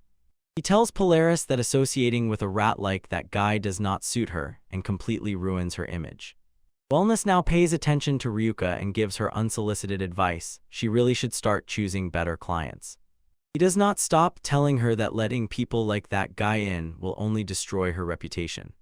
Ryuka will not tolerate this. She tells him that she chooses the guests herself. This is her home and she will let in whoever she wants. She notes that, as far as she remembers, she didn't even invite him in the first place. It seems the refusal did not affect Wellness at all. He just smiles and says he will leave soon because he came only for Polaris. The guy will not let these insults pass by. He shouts, "Wellness, wait." He sharply turned back and said directly to him that he is too rude, asking, "Who are you anyway?" Wellness just looks at him with complete pity, as if the guy clearly does not know how to talk to the boss, and such insolence does not suit some petty rat. He smiles smugly as if it is not the children's fault that they know nothing after all, they live in completely different worlds. He puts his hand on his chest and begins to boast that he took 73rd place and is a gifted genius, but suddenly he laughed out loud and shouted that he is actually Polaris's guy, which made Ryuka and everyone else freeze in shock. Polaris froze with an empty gaze, she can't even comprehend what he just said. The boy is also stunned, looking at that man as if his whole world has just been turned upside down. He starts to panic, asks what is happening, and turns to Polaris to check if it's even true. Polaris is already sweating, just staring at Wellness and wondering what game he has started. Polaris was completely confused, her hair falling over her eyes, and she tried to think because she understood. If she doesn't agree to go along with this story, things with that boy could get very bad. Wellness whistles a melody and walks away as if he is the king of the world, while the boy stands silently, and Polaris remains behind, pale and seemingly physically ill, barely finding words. She lets out a trembling breath and the boy stands nearby as if completely broken. Finally, she forces the words out and tells him that everything Wellness said is actually true. The boy just mumbles that he understood, tries to seem calm, and tells her that they are no longer children, so he guessed that such things happen, although inside he is clearly dying. Polaris literally trembles, covering her face with her hand and barely holding on, while meanwhile Wellness behaves arrogantly and looks up at the sky. He plays with his collar, putting on a show, and tells them that this is how it should be. Wellness tells the boy that once he understands, he should never show them his ugly face again. He begins to lead Polaris away, leaving the boy in a cloud of dust. In the boy's eyes is a look as if his heart has just been ripped out, but Wellness doesn't care. He simply calls Polaris, telling her that it's time for them to go home. A lonely signpost stands out in the middle of a quiet field as time passes, and a quiet giggle tears through the night silence, and a moment later someone bursts out laughing loudly, spreading all around. Polaris lowers her gaze to the ground, asks Wellness if he is really happy with how everything went, and frankly tells him that he is immature and has terrible taste. Wellness doesn't even flinch, says that of course he is happy, and asks her if she saw that pathetic expression on the boy's face. He had a truly creepy smile, and he says that today he saw something truly special. Polaris tells him straight that Essen is not the type to break Wellness, and he just laughs it off as if it were a joke. He leans in with a smug smile and says that for someone who won't break, this boy looks like he is suffering. Polaris narrows her eyes as she realizes the boy who made this mess is also the most proud of it. She walks away, saying she feels like a complete failure for even agreeing to such a stupid lie. She tells him that she would usually just get rid of him right now, but under no circumstances will she allow herself to be punished for attacking another adventurer. Turning around with pure hatred, she says she will never give up her gift for some petty loser like him. She leaves him with a final warning: he really shouldn't underestimate Essen. Polaris looks Wellness in the eyes with a burning fire and tells him that Essen will reach the top herself. She is not joking at all, because it is a promise they made to each other. She approaches closely, looks him in the face, and swears, "I will take all that trash energy you emit and return it to you." Wellness is not even upset, he just stands there with that irritating little smile. He even laughed, called her trust in the guy incredible, and loudly asked if that guy even has the strength to stand up. He begins to walk away and tells her that even if that guy manages to get up again, it does not matter, he will just appear and crush him into the dirt like a bug. Finally, the sun sets over the city, leaving everything in cold, quiet shadow. People gradually clear the streets and head home, leaving the alleys dark and... Meanwhile, the guy finally reaches his place, dragging himself up the stairs and pushing open the door to his room. He does not even take off his gear, he just flops face down on the bed, completely broken after everything that happened. The guy stares into emptiness and does not understand why everything Wellness said hits him so painfully. He just cannot get those words out of his head. He thinks about the fact that supposedly Polaris already has a loved one. It should be a simple thing, but it gnaws at him because he suddenly realizes that she is already the strongest adventurer. She has her own equipment master and a partner who can truly keep up with her in battle. He begins to doubt why she would even wait for someone like him. She already has plenty of partners who don't hold her back, so...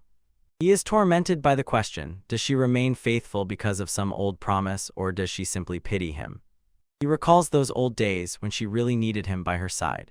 The scene takes us back to their childhood near a quiet house at night, where the only sound is a little girl crying bitterly in a dark room. Little Polaris huddled in a corner until she heard someone call her name from the window. It's a boy, he says it's him and that they need to get out of here right now. She can hardly believe he appeared, but he But he tells her that she can no longer stay in a house with such a cruel father, and he is determined never to leave her there again. Polaris panics and asks where they could possibly go, but the boy simply tells her, anywhere is better than here. Her father notices them and shouts loudly, demanding to know what they think they are doing, while the boy tries to pull her away. The man loses his mind, screams that they are destroying his house, and smashes a bottle over the boy's head. Polaris can only scream as the boy stands his ground, shielding her, and takes a powerful blow right to the face without backing down. They manage to break free, and he tells her that wherever they go he will be the one to protect her. While they rest, the boy asks if she still remembers the dream he told her about, and this leads to he carried her on his back, saying that at 10 years old he would become a traveler, and they would become the best duo in the world. Time passes and Polaris learns that her gift is called Silver World. It gives her the power to control ice, and the boy is thrilled, thinking only. He thought she would be incredibly strong, but froze when she, as if doing nothing, broke through the landscape with a huge ice attack. Finally, she begins to climb the ladder, excitedly showing him that her rating has soared again. Polaris says that being where she is now is not enough for her. She continues to climb and directly tells S that her true goal is to reach first place. She looks back and says the name Essen with a huge smile on her face, but then suddenly the boy sharply wakes up in bed sitting up. He looks completely stunned and confused. The morning sun hit his eyes and he sits on the edge of the bed, head in hands, as if the day started very badly. He whispers to himself that everything looks bad, turning over the thought of how pathetic and senseless that dream was. Deciding that waking up like this is terrible, he goes out to the yard to the stone well. He splashed icy water on his face to come to his senses and break free from that gloomy state. He sat down by the bucket while the other boys wandered behind, and he got stuck in his own thoughts. With drops of water in his hair, he suddenly wonders, why does Polaris even still care about him? Realizing that she was probably the person who never breaks promises, he decided that was the end of it. The boy looks into the water and thinks that he really needs to go apologize to Ryuka. He doesn't even remember the details, but is sure that he just left without saying a word, forcing him. He was ashamed to his very core. He felt like a complete fool because of his rudeness, and looked over the hills to where she had stopped. And sees Ryuka, who is just sitting by the fire, patiently waiting for her clothes to dry on the nearby rope. As soon as she sees him approaching, her face lights up, and she happily says that he finally came. The boy immediately bows his head and apologizes for simply disappearing yesterday, and she just laughs and tells him not to worry. She admits that she was actually a little worried because before leaving he suddenly looked completely out of sorts, and that made him feel. I feel even worse because he keeps apologizing. Ryuka is a little embarrassed when he mentions Essen, but she quickly waved it off, folding her hands together, and told him that she was just glad he really came back. She recalls with a smile the equipment he talked about yesterday, says it is already ready, and asks him to try it on to see how it looks. The boy exploded, how could this happen so fast? I only told her about it yesterday. Ryuka just laughs and says that once she started, she got so carried away that she couldn't stop, and the boy stands there, completely shocked that someone can work so fast. He can't help but smile, thinking that Ryuka is really on a completely different level than everyone he has met. She points to the table and tells him that the entire set is already ready and waiting for him to try it on. He doesn't waste a minute and clicks the armor pieces into place, feeling how the quality equipment fits perfectly. Finally, in the suit, he asks Ryuka if he really put everything on correctly. She shows a new headband and explains that she made it specifically to protect his head, since most monsters usually aim at the head. Everything else in the suit is made for speed. Lightweight monster fibers and magical plates on all vital spots to keep him safe without slowing him down. And the coolest thing is the shape memory function. The armor literally repairs itself if it gets damaged during battle.